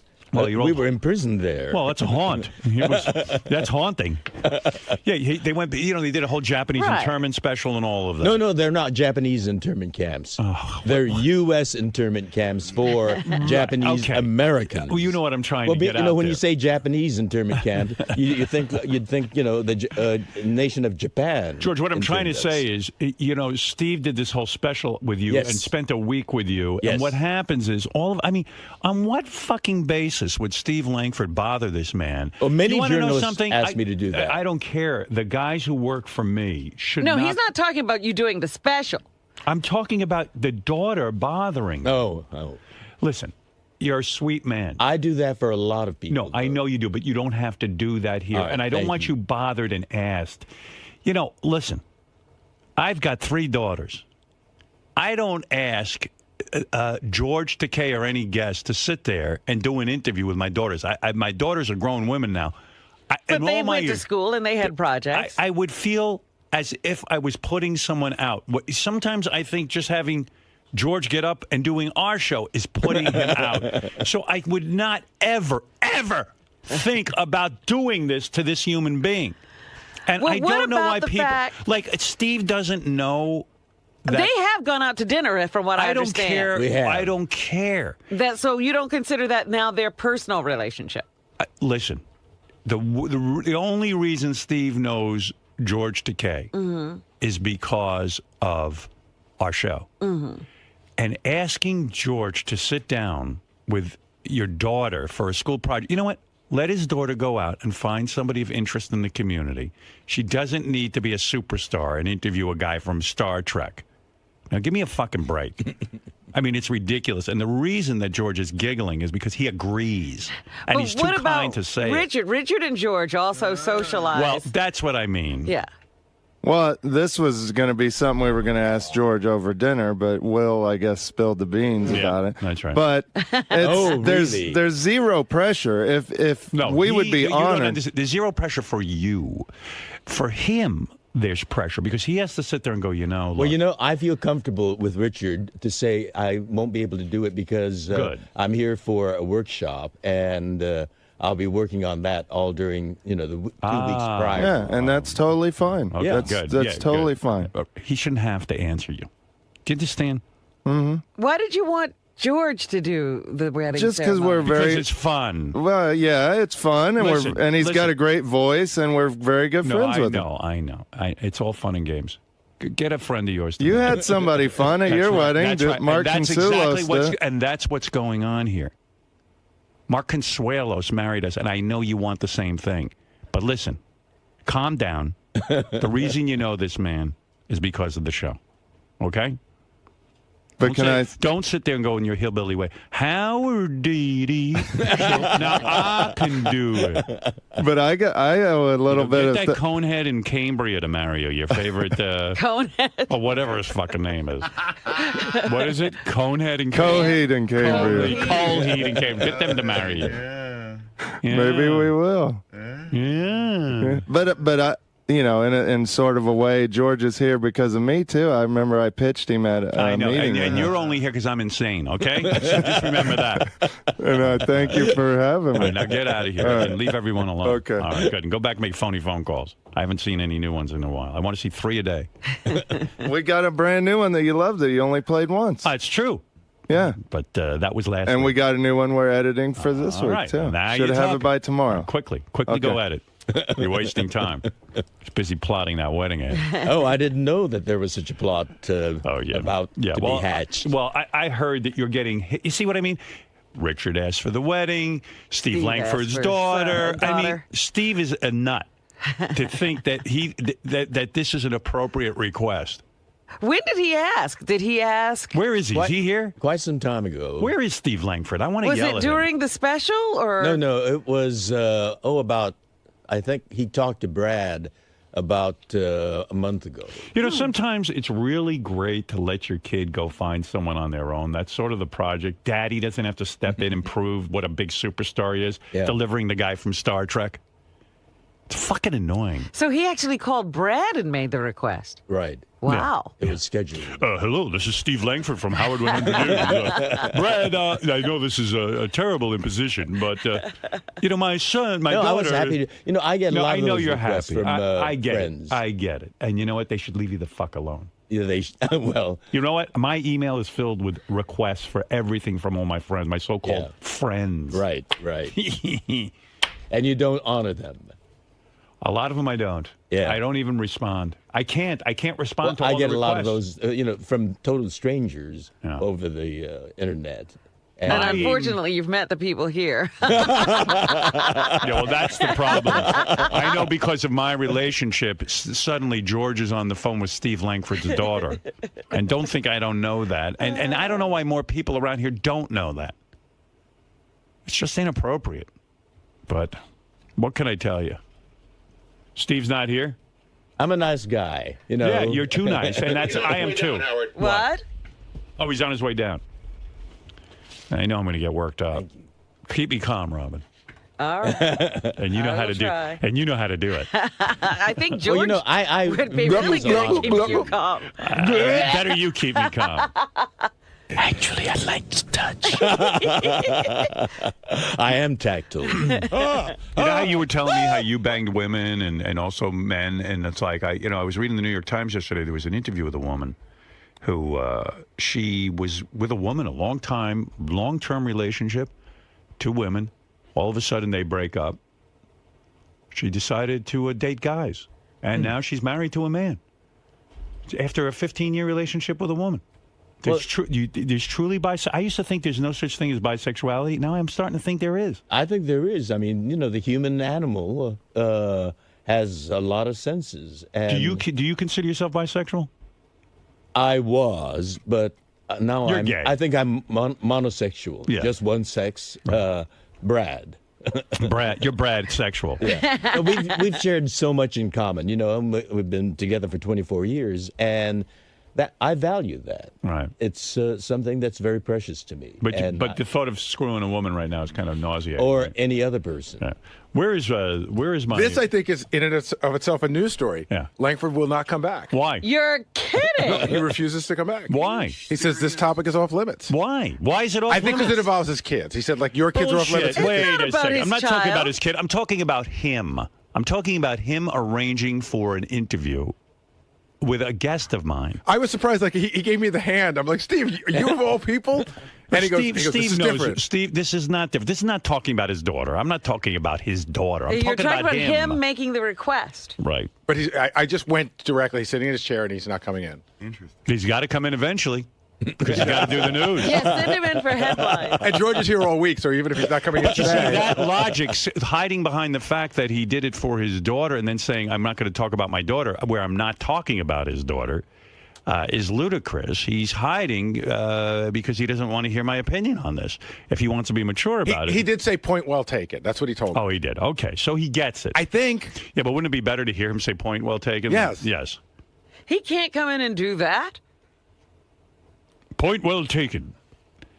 He should not be bothering. I don't care. I feel substitute the awkward. word daughter for wife or whatever. I don't care who it is. Cousin, neighbor. Here I am in the middle friend. of all this, and it was a pleasure. I mean, he's got a charming little girl. All right, you can. Okay, you're missing the point too. No, I got it. I'm not I got sure it. you're all there. I'm just trying to defend. It's two people who aren't all there. I think it's really funny that Steve Langford won't talk about this. Yeah. Anytime somebody has said to him, Steve, I don't want to talk about something, we have to do the news. This is a news we story. have to do the news. Howard, you should glare at him like he does to us when he. Right? Yeah, you just stare at him. You're so right. Howard, he'll be in a half an hour to do the news. Did you? I know, and that's what I'll ask him about. I will confront him. Don't ask, just glare. Glare. I'm sure you heard Howard's comments just now. Absolutely. Where do you stand? What's your defense in this? Well, as I said to Gary just a moment ago, point well taken. Fine. Done deal. However, discussing people's daughters, young daughters, on the air, I don't think so. But I don't think the issue is more so about your daughter or young daughter. As Well, it is. that's what got raised. Well, I think it's the That's not subject of asking George What's good a favor. for the goose is good for the gander. But it's just the concept of asking George a favor. I think Howard was more Absolutely. pointing to. Point well taken. Do you think? So you think he's right? You think that? No, I don't perhaps think he's right, but if that's the way he wants to do it, that's fine. But why not come back and discuss that subject? Not so much. Because there's a hypocrisy here about certain things that are off limits. So are you saying certain things are off limits for Howard, but Yes, absolutely. now that the tables have turned and it's your turn to go in? Yeah. So you basically more so have a problem with Howard would be unwilling to discuss something like this. We would never, in a million years, raise those kind of subjects.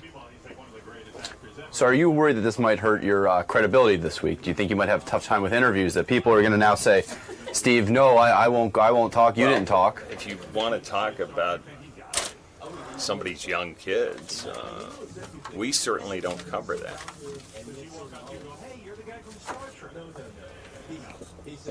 Okay, sir. I see you are unwavering on your stance. No, listen, that's the way he wants to do it. It's fine. I understand. Absolutely. But the same rules apply to you as well. Level playing field. the American way. Richard, is it frustrating or disappointing to you when Howard criticizes you using the show, so to speak? No, I'm used to it by now. I'm used to the criticism. I've been here almost 7 years.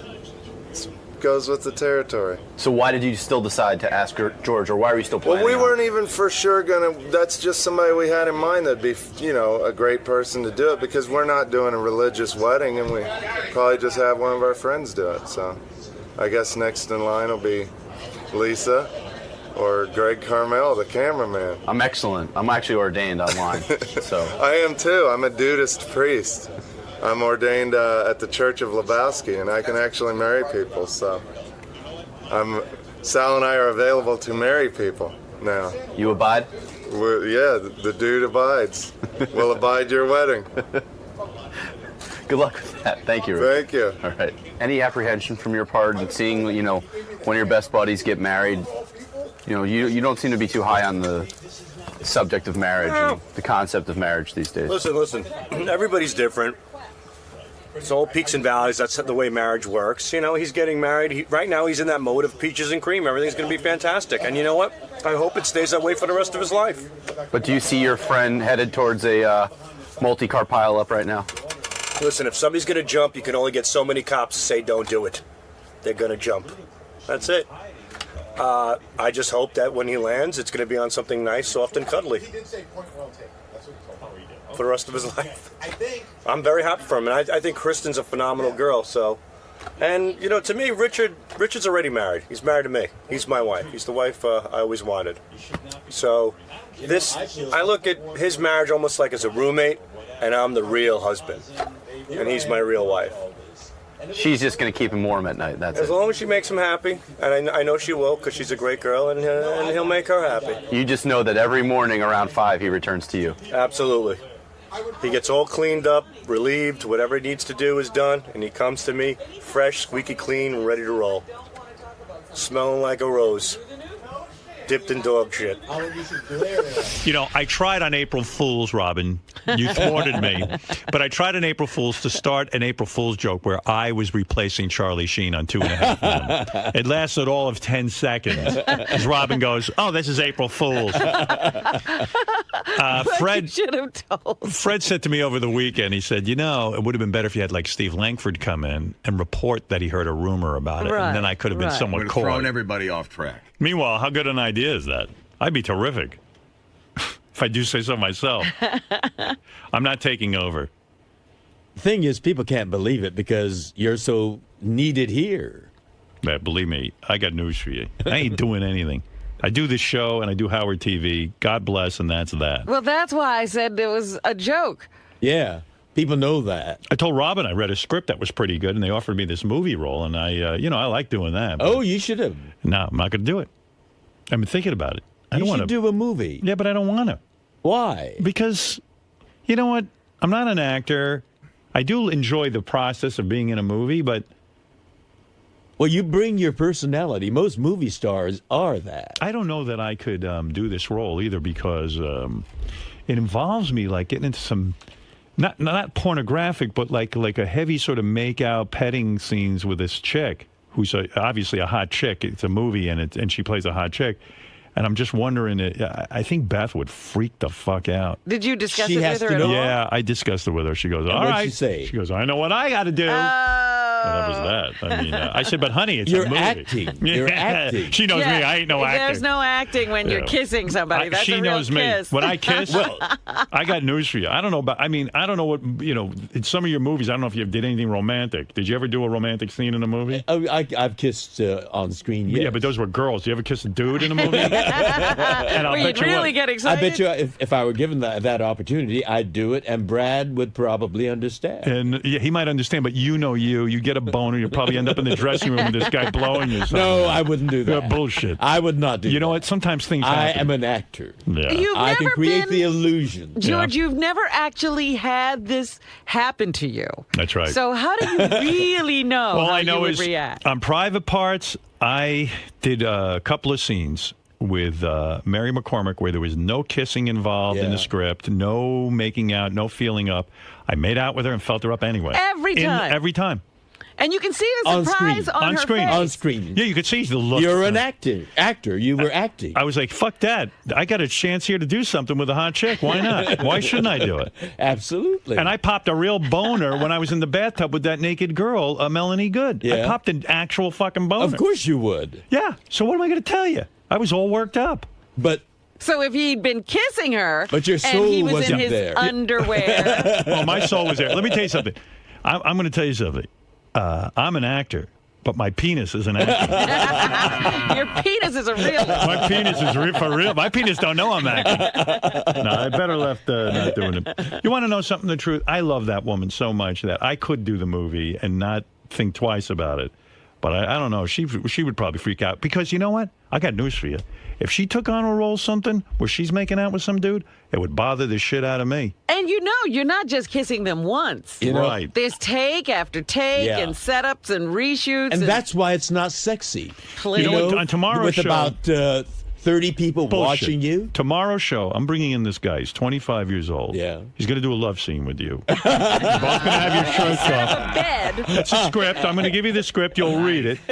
And then it'll cause for you both to take off your shirts. He's very muscular, this guy I have in mind for the part. And you're going to rub each other's chests and make out. I will tell Brad tonight, Right. and I will tell him I'm acting, and it will not be consummated. I am going to be acting, and yes, all right, bring it on. And they should Bring cut him his on. dick off. Anyway, it's going to be a great movie. It's George. It starts out, George is in an internment camp. But it's like Animal House. It's a fun internment camp, like Hogan's Heroes kind of thing. Well, they're breaking out. It's like that. Yeah, it's going to be fun. It's World War II. Break out together. George is in Arizona. The guards love him, and one of the guards falls in love with George. And it's hot there, so we take our shirts off. That's right. It's sweaty. And then you have to know wrestle. what we have to do? We have to put a meter on George to see if he's acting or if this is real. Well, as Howard said, I can be acting, but there's certain anatomical things that don't know that. And Brad will tell you he's acting when he's on the phone to his attorney.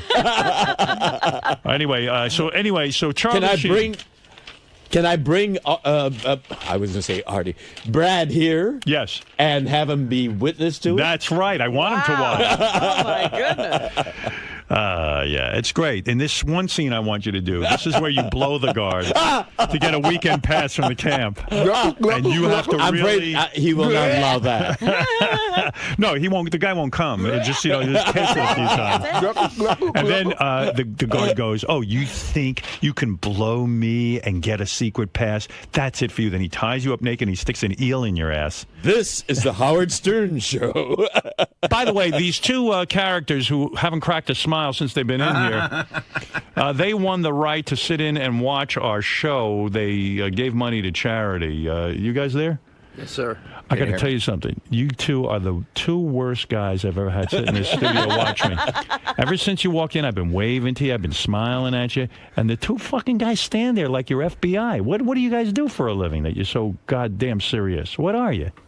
Seriously, what? I'm a contractor. I build houses. Well, what are you so miserable about? I'm not miserable. You know, I'm a performer. When we see guys like you staring at us, you gotta get into it a little bit. What's the matter with you? Well, I didn't mean to make you nervous. Yeah, you're making me feel awful. And what's your job? I co-founded 100 Contacts.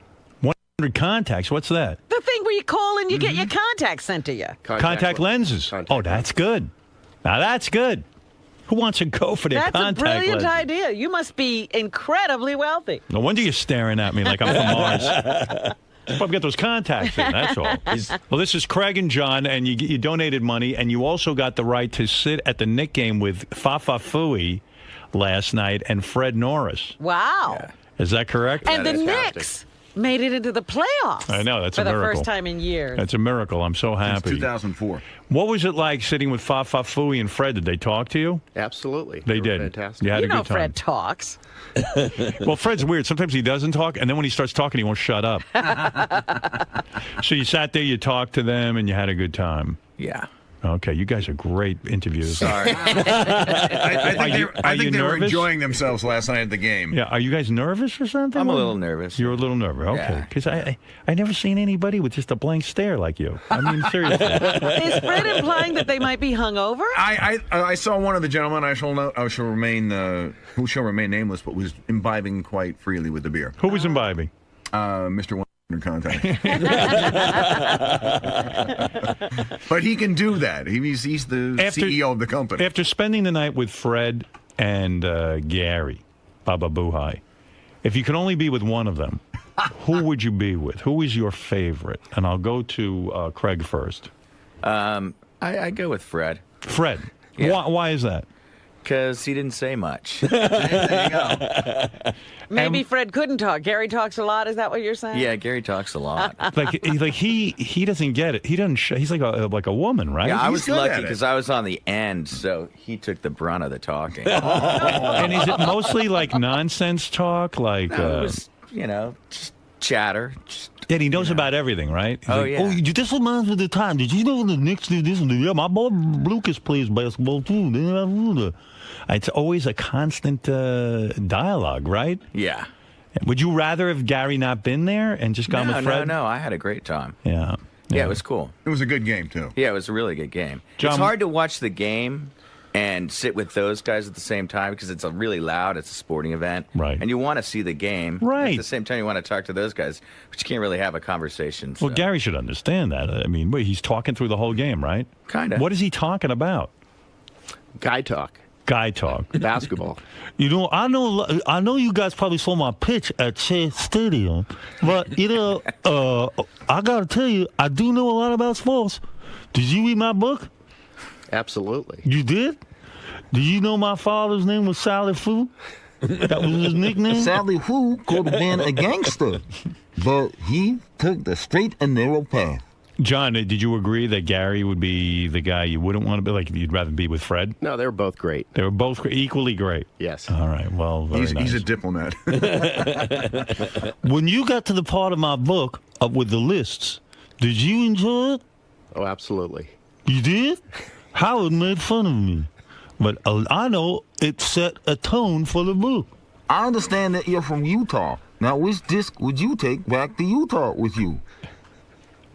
Wait, if it only was anything like that. They said you didn't shut up. No, he said I didn't shut up, and That's I didn't. right. I hardly talked to him the whole game. He was 2 seats away. Nobody could hear anything. He says you didn't shut up. No, John was sitting What, next he's to- lying? Yeah. Not lying. He doesn't say a fucking word. Like talking to a fucking Mount Rushmore over Because there. the guy wants to watch the game. He's a man. I was talking to John, right? Yes. He was talking to John sitting next to me, and he had a lot of questions about the show, which I graciously answered. Right. We hardly got to talk, except when John got up to go to the bathroom. He said you didn't shut up. I'm going with him. You should go with him. You'll be bored to tears. Craig and John. All right. Well, enjoy the show. And Anthony, what can I do for you? Listen, man, I got a new question for Robin. Dude. And possibly George. Want to know when's the last time they got their asshole licked? George, when's the last time you had your asshole licked? Sunday. Ooh. Well, That's a George good has had it sooner than me. When's the last time you had that, Robin? I can't remember. Can't even remember. Was it really that long ago? Asshole licking? Yeah. That doesn't happen all the time. You know what? I'm not much into that, but when Brad obviously It licks, happens. when Brad does that to you, do you feel obligated to lick his asshole? No, not necessarily. It's not quid pro quo. I mean, it's spontaneous. It's happening while we're wrestling. Oh, he's licking and wrestling and How does he win the wrestling match? If I know you guys like to wrestle, but how does he win the wrestling match if you're busy licking his asshole? Or he's busy licking your asshole. We don't stay at it. It just happens while So his face ends up in your ass, and then he starts licking your asshole. It's just in passing. Right. It's a little sign of affection. When you do that, though, that's a heavy taste. I mean, that's a thick. No, we're cleaning. Yeah, but I don't care how much you they clean. shower first. Yes. You remember. When he licks it, though, does he get in there and get the sphincter, or No. No. What? Just What? Just the swipe? Yes. Swipe. Swipe. I could use a swipe myself. You guys had a good time in there today? Yeah, it was fine. You afraid you might have stepped on Gary a little bit, or is it? No, yeah, he misunderstood it a little bit. All I was saying is I heard him and John talking the whole time. It wasn't wasn't anything big, but I could hear him. It was loud at the game, so I couldn't really contribute to the conversation at all. But you don't feel slighted or that Gary was talking John's ear off and not yours? No, not at all. It's John's gig. He sat next to Gary. I was on the other end. So you expected to be sort of on the periphery? Yeah, I was on the peripheral, Exactly. Yeah. So. Now, did you guys envision talking with Howard on the air today, or were you expecting a more laid-back sit-in? Well, typically when people come in for charity things, he talks to them a little bit, so I expected it. You knew what to anticipate for this? Yes. Worth the auction, though? Worth everything, every penny and all that? Yeah, no, it was fantastic. It was a great experience. Yeah, it's fun. We've been listening for so long that it's fantastic to meet everybody and see what happens up here. I was going to ask you, how does it measure up to what you listen to actually see it in front of you for your own eyes? Well, you just get a little better feel for how the show is run. It was a great experience. Pretty surreal. And all the Sibian things here. Yeah, I mean, you're right here by all the attachments. That's pretty cool. You can see some of the greatest rides that have happened. The OJ mask, Beetlejuice. It's all of the staples. It's great to see it finally. Cool. Well, thanks for stopping by, guys. Thank you. Now I guess it's time to face Gary in the wrap-up show. Oh, yeah. It's just a misunderstanding, right? As most things are around here. You feel punched in the face by the way these guys are? I think everybody, when they get in there, they want to be a jokester. I think he's just saying whatever he could say to get a rise out of Howard. He wasn't sitting next to me, and it was very loud, so it was difficult to speak at all. So I mostly spoke to John, and Fred hardly spoke to either one of them because that guy, Craig, was so far, he was 4 seats away. And, it's a weird thing when you go to something like this because it's a balance. Like, I could have not spoken to them at all, and they could have come in this morning and go, we paid $27,000 and Gary fucking ignored us. So I felt a little bit of an obligation to chat a little bit because they paid money to hang out with us. Plus, they're asking you questions about the show. Well, John was asking me a lot of questions about the show. That guy Craig, he didn't really seem to know as much about the show. He's more of I think he came as a friend, so I don't think he's as big a fan. But at the same time, you want to watch the game. You want to let them watch the game. So it's you're saying. I don't think listen. There's a lot of downtimes, a lot of timeouts. I don't think I was interrupting during the game, and like I said, I didn't talk to him much at all because I didn't really have a clear shot at him. So when John got up to go to the bathroom twice. Again, I talked to him because it was weird. I felt like if I talked to Fred, like I was turning my back on the guy who paid money to be there. Listen, he could have come in, no matter what I did last night, he could have come in with an angle on it. You feel they feel the need to shtick it up in front of Howard. You know what? I got great seats to sit into that game. I had a good time with Fred. I had a good time with the guys, and that's it. This is the best of the wrap-up show. A recap and behind-the-scenes look with John Hyde and Gary Dell'Abate. The best of the wrap-up show begins now. Hey, it's Jason, and on Monday's wrap-up show, myself, Brian Phelan, Scott DePace, Gary, we're all in there talking about the proper way to raise and train your dog. Scott thinks you beat them into submission. Everybody else says you're crazy. Check it out. Howard said he spent all weekend upset over not Phelan putting wee-wee pads in his puppy's crate, because that's one thing, but rather the comments that Scott DePace made to the Howard 100 News about smacking the dog around. I didn't hear it. I don't know what he said, but it seemed like Howard was genuinely upset over it. Well, there's two things I want to talk about there. We'll talk about what Scott said, but first, this is one of those things that Howard, I wish he could learn to not do. There's a dog from North Shore Animal League, and Beth was trying to help get the dog a home, and one of our guys took it. And that's great. And after that, it's okay. But Howard feels this responsibility for the whole process, which he really shouldn't have to. He's already done enough to bring the two parties together. If Brian Phelan doesn't do his job correctly, it doesn't reflect bad on Howard, yet he feels that way. And I feel bad for him. But Howard's it makes him crazy. But he's just not that kind of guy. He cares, and he cares what's happening with this dog. But for a couple of reasons. You can't take responsibility for everything. And I feel like he takes a lot of responsibility for stuff that he can't control to the point where it really sort of helps him not be as happy as he could be. Yeah, well, he did say that he wishes Beth didn't do it almost because then he wouldn't have to worry about it anymore.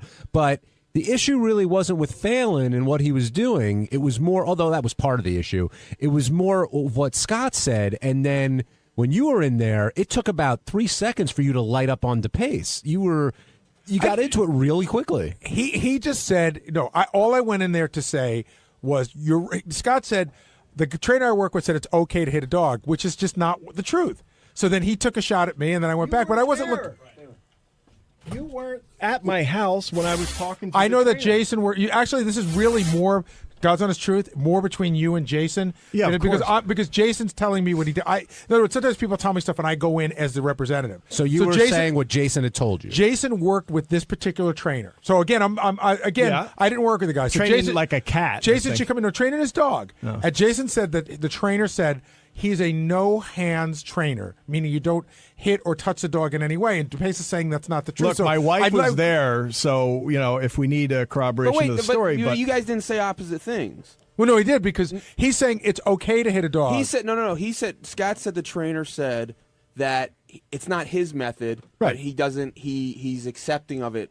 And in fact, all of his training had to do with dominance. It all had to do with, when you go out a door, you make sure you go out first. When you put his food in the bowl, make sure he doesn't eat until you tell him it's time to eat. Listen, there's a big difference between dominance and physical, using physical force. This all comes down to whether you think slapping a dog on the ass a couple of times to train them is cruel. I don't see how it is. My dog plays with other dogs, and they're constantly biting each other. Isn't that a lot worse than just a little pat on the ass? I don't know. I'm not going to get into it. We got to ask it's not my fight for me and you, so I'm not going to Scott, get into it. they're dogs. They don't know about patting on the ass. Well, I'm just saying, if it's about pain, then yes, you just said it. They're dogs. So I think they can handle the little bit of pain that they're actually getting. I don't think they're getting any. Why do you think they can handle it? Like, what gives you that idea? Well, I'm just saying their threshold must be pretty high. Whenever the dog bites me, I want to just jump out a window. It hurts. So they're biting each other. That must be okay. No, my point is that the dogs don't know any better. They don't think, well, if I hit you, exactly. So then why are you putting the human trait that it's cruel when I slap them on the ass? Because you're a human. You're a human. They're not. Thank you for pointing that out. But Scott, you got to think about what you just said for a second. Do you think a dog feels pain? Yeah, probably. But do you think that they might feel pain when they might feel pain when they're bit? Also, do you think they might, if they could? Do you think they would avoid it to be okay? I mean, they keep going at it. They keep playing and going at it. Hold on a second. You know anything about? They don't bite down as hard as they can. That's how dogs play. They don't have hands. What are you, a dog? Yeah, I'm a dog. That's how I know what dogs are like, because that's the only way you can understand really, a dog. You just came in like you're some dog expert. What the hell are you? I own a dog. I watch them play. Life. I've had dogs my whole life. Dogs don't go and they bite each other as hard as they can, you idiot. I'm telling you that when they bite, because I'll put my hand in there, your dog hurts. bites you. If you put your hand up, then there's something wrong with your dog. It's not. He's not you chomping down trying to draw blood, but in the midst, yeah, it hurts a lot. Well, there's something wrong with your dog. Then I don't know what to tell you. What you idiot? What you? All right, I won't use words. What you guys? You won't use words. I won't use terms. We're going to communicate telepathically over here. Hold on, Jason. So here it goes into the Jason piece of shit vortex. What happened? Those are words, it sounds like. Scott, finish your point. Finish your point. God, I hate you. You're I know, it makes me so an happy. Asshole. It's funny. So many people tell me when they hear you, they've got to just turn it off. It's funny because I hear that about you sometimes too. I hear about both. I heard about both. But I don't. So no one's listening now, so finish your point. In your pink shirt, please continue. Jason, let him talk. You're 350 pounds, you fat whale. Keep wearing your pink shirt. Good. Your point. I forget what I was talking about. All right, then let's use your words. You were saying when a dog chomps down, it hurts your hand. Yeah. So apparently they must have a threshold for pain. I don't think what I did is at all cruel. I don't sit there. My dog loves me. Sleeps on my. Oh, listen to that laugh. My dog sleeps on my bed every night. The dog loves when I come in at home. The dog loves me. Just because you guys have a different training method, don't say mine is cruel. Let's take a step back here, Scott. Ridiculous. What did you say to the news that Howard got so pissed off about? I was merely joking. Brian was going through the training of, how you put a dog in a crate. And he didn't know exactly how to do that. He put the wee-wee pad in there. And so I just said, as a joke, well, maybe you should just smack her on the ass. And that turned into Howard, All right, so I got a question for you. Answer what Howard said today. How do you answer the allegation that a lot of your jokes are misinterpreted? Well, you guys are dumb. I don't know. No, I have no idea. No words, Scott. Come on, man. I have no idea. Because Howard says a lot of times That's not my fault. A lot of times when you say stuff and then people call you on it, you go, I was joking.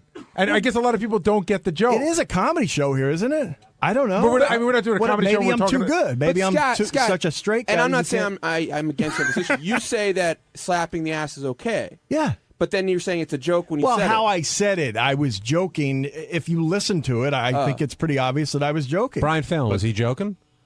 I think he was joking. Yeah, he tried to, add comedy into the conversation. But, yeah, a lot of people don't get his jokes, that's for sure. So did you think Howard was pissed off at you this morning?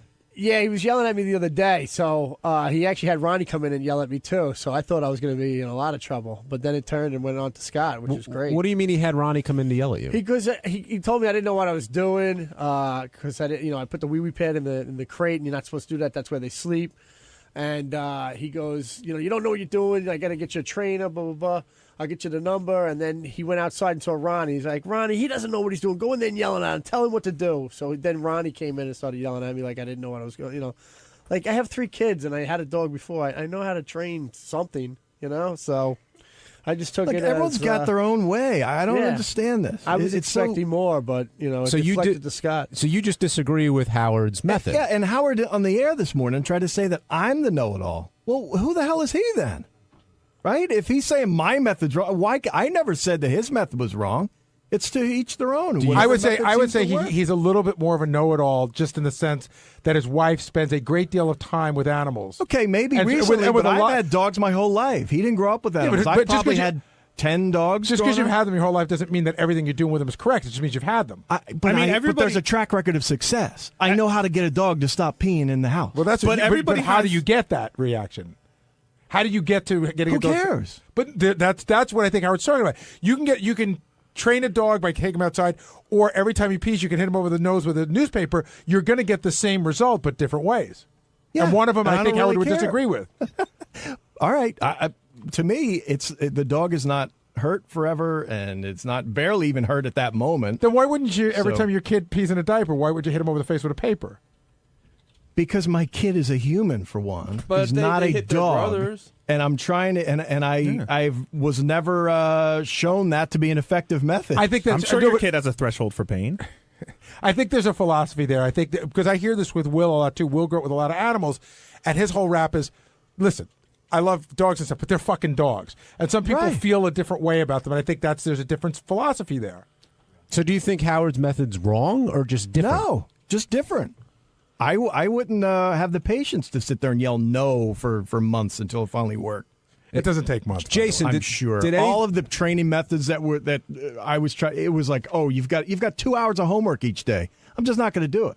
Jason, did anything get lost in translation when Gary came in and sort of said what you had told him? No, to in Scott? fact, the guy, because I had watched the dog before Greg Cleva from Barkbusters came over. I had watched The Dog Whisperer. I still watch The Dog Whisperer. And The Dog Whisperer is a little bit hands-on. He doesn't hit the dog, but what he does is to simulate where the mom would nip the dog, like in the neck, to give him a little. He does a little poke in the neck, like and touch them in the neck. Back of the neck. And it's not a hit very or sensitive anything. there. And I was talking to Greg about that, and I said, I was a little uneasy with that because I always heard you're not supposed to touch the dogs. And he said, no, I have a hand. He goes, I have no problem. It's not his method, and that he has a completely and utterly hands-off method of dealing with the dog. That was the opening line of our conversation about how to train a dog. And there's nothing inaccurate there. All I'm saying is what he said to me, I described what I had done, and he said there's nothing wrong with that either. It's just not my method. So, Were you surprised how Gary reacted to when you chimed in this morning? Yeah, he got very angry when I just brought out some facts that Gary has an electric fence. And to me, an electric fence is a little more harsh than slapping on the ass. A lot more harsh. My dog doesn't even wear an electric collar anymore. Well, but he certainly had to at one point. Yes, he did. So it's a pretty common. Listen, cruel. It's a common tactic, and I guarantee you, my tactic is more common than your electric fence. Well, Guy, why did they stop wearing? Why did they stop wearing? Because he just knows now. Yeah, but is it because you got shocked enough? Would you do it again if you got a new dog? Would you? I think I would. You know what? I live in a neighborhood where there's a lot of cars that go by. Cool. I have a very, very active dog. You know what I mean? And I don't want him running into the street and getting run over by a car. I'll tell you, too. Would you I think that's put cool. an electric collar on Mary if she became a man? Sure. We just got new couches, and my wife didn't want the dog for once to be on the couch. And normally, Cookie the dog had always been on the couch. So suddenly we had to train her a new way. So she found these electric pads that give you a little shock. Dog did it once, hasn't been up there again. Well, so you shocked the dog too, and you're making fun of Gary? I know, exactly. I'm just pointing out that he's a hypocrite. Well, how does that work? You get like he's a hypocrite. That's well, all so I'm are saying. you then if you're making fun of Gary for shocking his dog and you do the same thing? No, you Scott jerk is off. right and you're wrong. I could care less. I'd put an electric fence up too. Wait, Scott, so these are electric pads that you put on the couch? Put on the couch. And I so got if the shocked dog by it twice. So if the dog She doesn't want you on the jumps couch either. So if the dog jumps up on it, it shocks him and goes down. And you got shocked? Yeah, I got shocked twice. And your kids get shocked? My kids got shocked. My one son had his hand. He was laying on it. It was turned off. And the other kid came over and turned it on. Oh, my God. And it got him. How strong of a shock is Your it? kids treat each other like dogs. Yeah. It's, it's, I don't know. It doesn't hurt that Threshold for pain. Rich in Carolina, you're on the wrap-up show. Hey, guys. You guys usually rip on Scott the Pace, but I usually defend him. But I think in this case he's very wrong. The main reason why you don't want to be beating your dog is just the same reason why my brother, when his dog does something wrong, he kicks him. He really does it aggressively. But guess what? His daughter shows. His daughter is now learning that it's okay to hit. But sir, wouldn't you say that what you described? Wouldn't you say what you described is a little more than what I did? I merely slapped the dog on the ass like 4 or 5 times, not very hard. I never kicked her. Well, we don't know. Hold on, we don't know that to be the case. Well, I've described it. That's what you tell us. Are you telling? I would me like to see documentation. Shit on the couch, you're not going to whack the hell out of it. Give me a break. No, I'm not. I push it off. Off the couch. And you need it. Well, you said you need it. Me taking No, that's a bunch of crap too. You said it on the show. You said when a dog jumps up that you need it. And I don't think you were kidding that day. Yes, it was a joke. Someone said what you do is that was one method. The other one was to step on the back foot while you're holding the front. You'll foot. hear a dog yelp, and you'll hear about their threshold of pain. I got to there. tell you, me asking for documentation that I don't know. I don't know that you hit your dog any more than you don't know that Obama's birth certificate is real. In other words, I have to take your word at it. Well, you took my word that I hit her in the first place. I think you. But So how do why I know? wouldn't you take How do my- if you admit to hitting your dog? How do I know what level you're really telling the truth about? Well, then you might have shocked your dog 10 or 12 times. Maybe I have. Yeah, let me have documentation on it. Hey, it's Gary Dell'Abate, Baba Booey. On Tuesday's wrap-up show, we were talking to Ronnie about B the tranny, and he said he thought she was sort of cute. We were wondering if Ronnie was a little smitten with B. He said he was just more fascinated by her. And then Mark Paul Gosselaar, you probably know him as Zach from Saved by the Bell, and Breckin Meyer, who was in the movie Clueless. They're friends of the show, big fans, and they stopped by and we chatted with them a little bit. Here's how it all went.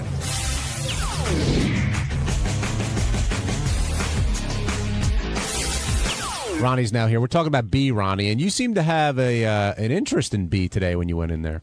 I just wanted to see it up close because I saw it on the TV screen, and it was hard to tell what it looked like. And how would you describe it? Pretty scary looking, kind of. I don't know. It was like the only cool part was like you just stand her up and just bang her. You don't even have to move her. I mean, it's like it's straight on. Like a lot, you want to fuck a girl, you got to lift her leg, standing up, and you just stand there and just stick it in and go. It was kind of weird. It was kind of weird. Is it the beginning of a movement to move regular women's vaginas up taller? That'd be kind of cool. Yeah, that'd be cool. Yeah, Yeah, future woman. That's how you know what? But you know what? Okay, so after she came out of the studio, and now, I mean, I've picked out. We've done contests and stuff like that, and I've picked out, who the tranny was and all that nonsense. But this guy, girl, whatever you want to call him, well, it's a girl because she's a female on a driver's license, so she's officially, I guess, a girl now. You looked at her hands and her arms and everything else, except for her feet. She had pretty eyes and everything, but her feet were horrible. I mean, they really looked like guys' feet. She had like curled toes and stuff, and it was really strange. But her hands, usually you could tell right away by the hands, she had real feminine-looking hands. You really checked her out. Yeah, I did. Now, if you ran into her, we were saying before, if you ran into her in a club, do you think you would have been fooled? Yeah, especially after a couple of shots of tequila, for sure. And how far do you think things would go? I don't know. I don't know. Would you be standing up next to her by the end of the night? I mean, what do you think? No, Would you be tweeting, I just fucked the perfect vagina? I don't know, man. I don't know. Gary, you're right. He does seem a little smitten. And I was kind of curious to find out when she blows her load, which I really don't believe she can. I really don't believe it for the life of me. I can't see how it works. Well, that's my question. It is you can't lubricate because that they haven't figured out for the operation. So, Right. So when she comes, is it semen? Well, what is it? It sounds like does she come? She said there was a goo. She said it was goo. Liquid comes out, so it sounds like it was some Yeah. sort of ejaculate is still coming out. Does this thing turn you on, Ronnie? No, but I was real intrigued by her explanation of everything. I think B's got a big fan over here. By the way, I got to tell you I thought she was pretty cool, actually. I liked it. The weird thing for me was when B got here, I went to the green room to say hello, and B introduced me to her brother, who looked to be around the same age, and so it's over for me because there's me as a dude. Right. Which one was her brother, the fat guy or the other one? The other one. Oh, okay. How did that Sibian ride go, Gary? It went fine. I put my beekeeper's mask on. Some people will see it on TV and think that I was, grossed out by her, which I really wasn't. But she said she doesn't know how she comes or where she comes from, I don't blame put you, the mask on. I didn't know what was going to happen. See, that's what I was afraid that if she came, it was going to shoot, like a guy. I genuinely didn't know what was going to happen, and I wanted to be ready. Turn on the Sibian. For a second, I thought she might get into it, and then it was obvious. She says, "Yeah, this isn't going to work for me." Yeah, because I see that's what did. As soon I was watching it when you turned it on, and it was like you could see there was no feeling at all there, and that's what kind of like makes me feel like I don't know if she even does blow a load. I don't know. I want to say something too. I think that our television lighting crew might be a little homophobic. Why is that? Because every time a hot chick gets on the Sibian, as soon as Howard goes go, they dim the lights, and they didn't bother dimming the lights for her. Gary, who's that over there? Some friends of ours stopped by to say hello real quick. You guys want to say a quick hello? Mark Paul Gosselier and Brecken Meyer, who have a new show out. And the reason why I brought these guys in, because I know them for a while, but Mark's a big fan of the show, and hopefully sometime in the future will be appearing on Celebrity Superfan Roundtable. And Brecken, you were hanging out. You were hanging out with Howard at the party, right? That was really fun. Yeah, he got great things. He says you're a very good drummer. I heard about that, and other than being in Mad Magazine, that was the highest praise I think I've ever gotten. Now, Brecken, were you conscious of should I walk up to Howard? Should I leave him alone? No, I was with Ryan. I was with Philippi, who's a friend of the show, and I'm such a giant fan of you guys that I kind of knew the etiquette right off the bat. I was afraid to walk up to Howard. I was just standing back, and I was like, I'll just hang with Stamos and be wall candy. And then when we went, and then Todd Phillips who directed Road Trip and The Hangover, we all went over and talked to Howard for a second. I think I was still shaking. But a lot of people at that party, huh? It was star-studded. I mean, and you live there, but that was a big party. I mean, I don't live at Jimmy's, but I live in the area. Yeah, no, it was. Matt Damon and Ben Affleck and people with Oscars were there. Crazy. What are you guys out here promoting, Mark? You guys got a show together? Yeah, we got a new show June 1st on TNT called Franklin and Bash. And what kind of show is it? Legal drama with humor. With humor? A lot of humor. So on the show, are both you guys lawyers? Yeah. Now, did you guys know each other before you did the show? We knew of each other. I mean, we grew up in the industry together, so it's, we've been in this thing for about 20 years now. So we knew of each other, but did not know each other. Yes, Mark, we have a chemistry. You're a big listener of the show. Huge listener. Yeah, we were listening this morning to Scott. Can I say, I'm such a giant fan right now. We came in, Mark Paul was pointing out everyone because I don't know anyone's face. I only know the voices. He literally goes, there's Benji, and I realized I started bouncing, and I go, is it really? And, really didn't. And John, it's funny, standing over there, I hear your voice in my car, not 24/7, except when my daughter's in there. And it's so funny to put a face to it. It's crazy. And Ronnie, I walk in with the mustache and the sideburns. I didn't even recognize him. He didn't recognize me. Remember when you guys came to the set? That's right. Yeah. I knew Mark Paul was a really big fan because when he was on NYPD Blue, I'd go down to the set from time to time. So I saw him there, and something happened that morning. We never met each other or anything. And he walked by me and he goes, "Hey, is Mary pissed at you for what happened this morning?" I was like, "Holy shit, he really listens." Yeah. What do you guys think of Robin's trip to Peru? Any insight on the that? Awanaska, what is it? I can't even say it. Ayahuasca. Did Fred do a cover of Cocaine at his gig? Did she show up? I missed that. She didn't? No. Oh man, I would have loved to have heard that. Well, you're going to be hearing her sing Cocaine quite a bit on the show over the next few I want to weeks hear and Fred months. do the cover of that, We've been getting a lot of songs, and Yeah. I have 5 more songs that came in late in the show that are all cocaine related. We're going to do Franklin and Bash in Peru as an homage to Robin. Now, other than Howard, of course, who's the one person you'd be like, wow, you'd love to sort of meet and sit down and talk to? Who are you the biggest fan of all the characters on the show? You don't have to say Gary because he's sitting there. I'm It a could be giant anybody. Fred fan. I'm a huge Fred fan. I was looking forward to just literally seeing how it works. He sat in last week, though, didn't he? Fred? Yeah, Fred came by. You guys going to be here for a while? We'll be here for a Because minute. after we're done with the wrap-up show, I'll take you and I'll show All right. you Fred's setup. It's mind-blowing. I would love to It's go so behind cool. the curtain of Oz. But when I'm you see happy- Fred's setup and you see how it works, you'll be blown away. I know. You know who I know is Scott Eisinger. We have kids in the same class, so Oh, he great. was saying hello to everybody. Excellent. And Brecken, you hung with JD, right? With Ryan? No, every time Ryan hung out with JD, I was out of town. Oh, really? Yeah. For some reason, every time I missed it. It was like Haley's Comet. Well, you're going to see JD in a little while. JD probably thinks he's avoiding him. And I say JD's a lot like Haley's Comet. That's right. Well, guys, promote the show again before you leave because I know you got to do other shows. Franklin and Bash on June 1st, Wednesday, yeah? Yeah, Wednesday, 9 o'clock. There you go. All you right. can see the guy from Saved by Thanks, the Bell, the guys. guy from Thanks for Cool coming by, guys. Thanks, appreciate it. Thanks, guys.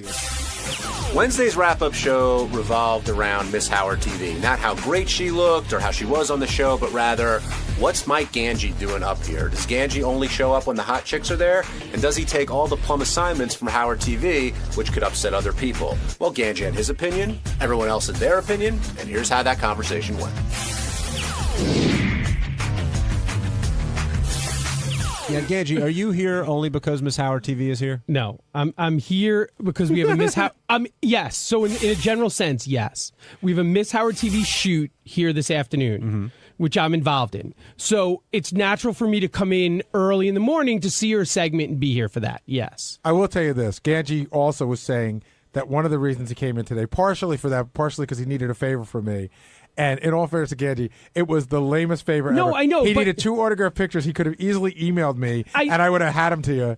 Yeah, but it's also better for me to get the pictures. There's a whole procedure They're right to get in my pictures drawer. around here. People email me day and night for Well, pictures. I don't know that. Every time I've ever done it, I get the pictures. I bring it to you with the name on it. So that's the way. That's the way it's handled. Is it for the Miss Howard TV to get in her pants? Gary, now why don't those requests come up when Be the Tranny is up here or a different type of guest? Look, if I needed to come up here for Be the Tranny, I would have been here for Be the Tranny. I was here for Buck Angel. No, Listen, we're not so- saying if you need to be here, you need to be here. ago.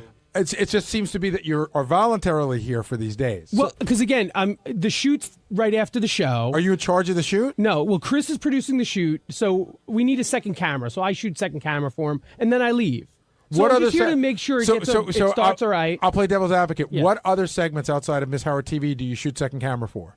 A lot of stuff. This weekend, I'll have a camera. Where? Ronnie and Shuley's block party in Allentown, Pennsylvania. Well, the last couple. Where I could go way deep on this. But that's not where you're going to hang out with Ronnie. Will be fun, and No, you but hope to meet chicks. I'm going to be working, so it's not fun for me. It's work for me. Are you saying if I was hanging out, then it's fun? Are you saying Ganji doesn't take the tough assignments?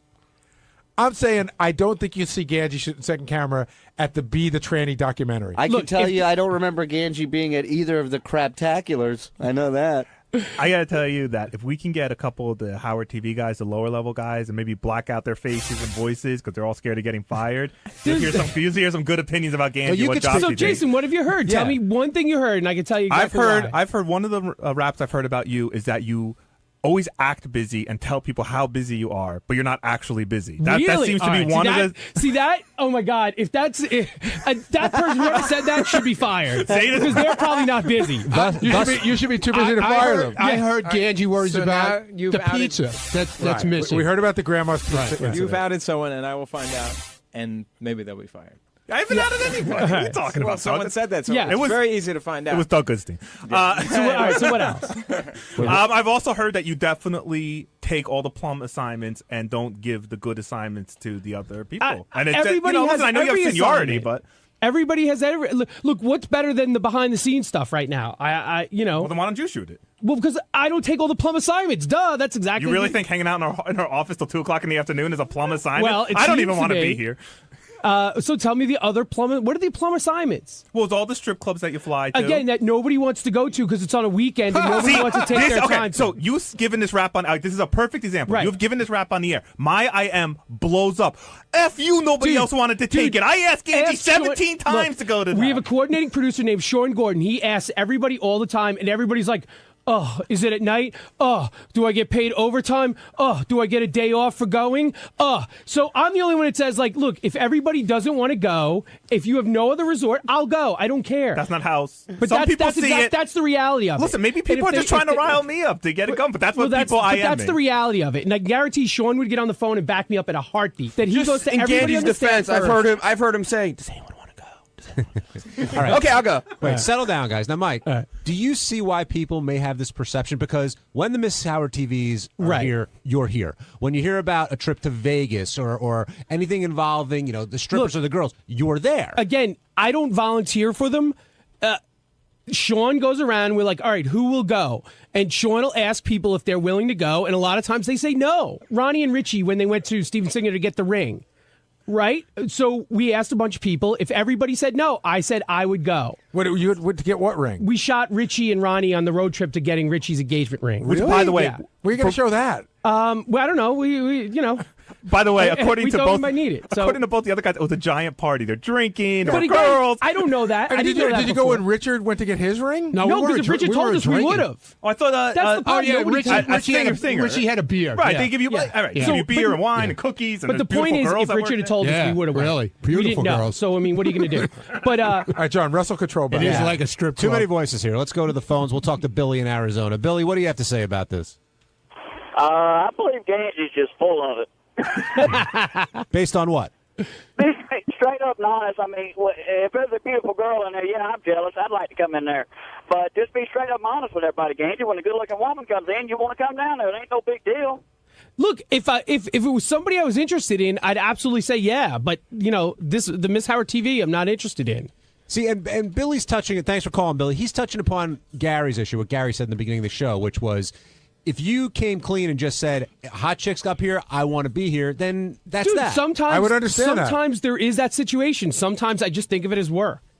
It's not, I swear to God, So it's I'm the not same situation. You just think of it in different ways at times. Yeah, like, look, has there been hot chicks up here? Like, if like a Jenna is up here one day or something like that? Absolutely.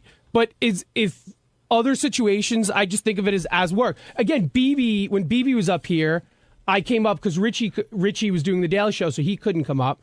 And again, I wasn't thinking of it as a hot chick. I was just thinking of it as some porn girl who's going to ride the Sibian. A lot of the contests we do up here, I'm in charge of going through the entries, right? And I'll go through them whether it's the worst penis injury or the hottest chick with the hottest daughter. But I would be so pissed if whenever there was a hottest chick, hottest daughter contest, if you came to me and you said, no, I'll handle this one. Right. But again, I don't do that. But I don't do that. That's not the way it goes down. But then, so the only two people that could handle Miss Howard TV are the two most senior producers at Howard TV? Again, right now, Chris produces the shoots. So he's in there producing the shoot. But when you used to produce the shoot, right. You did the interview and you did the. So why doesn't Chris do everything? But the problem, it's a long story, but it switched from a lot of people. It switched. Isaac used to produce them for a long time, and Isaac did the whole thing.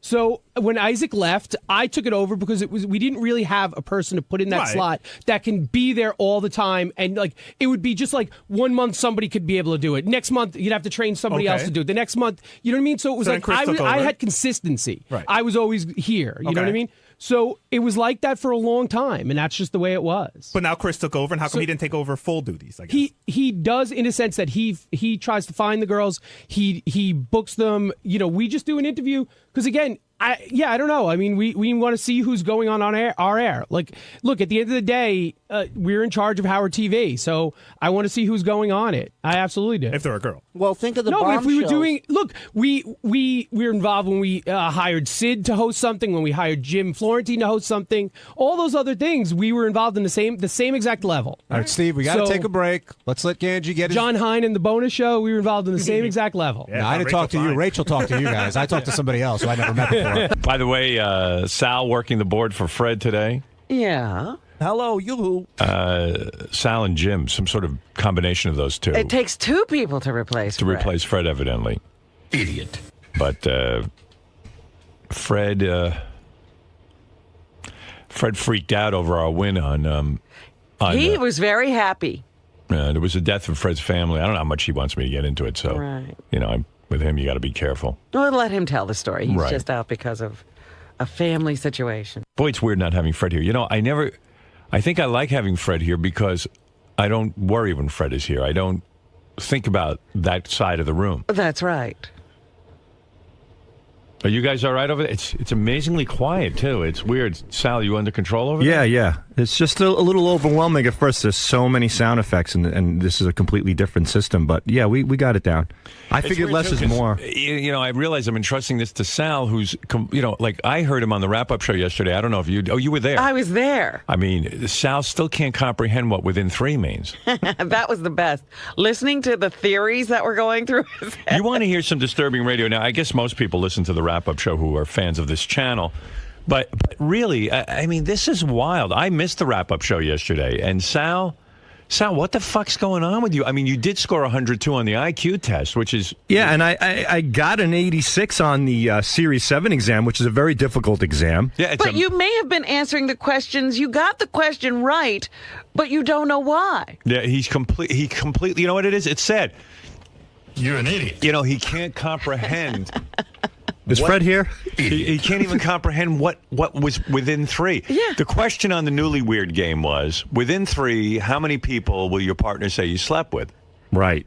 But Sal just doesn't get what within 3 means. And 5 people understood it without any explanation. Yeah, I mean, it's really sad because it's like when you interview Gary the retard, you understand the guy's born retarded, and he doesn't understand that when he goes in our green room, he's not on the moon. We told him it was the moon, and he thought it was the moon because we brought him there in a garbage pail, and he thought it was a rocket ship. Yeah, he thought he had gone into outer space. And quite frankly, I mean, you understand that the guy's retarded.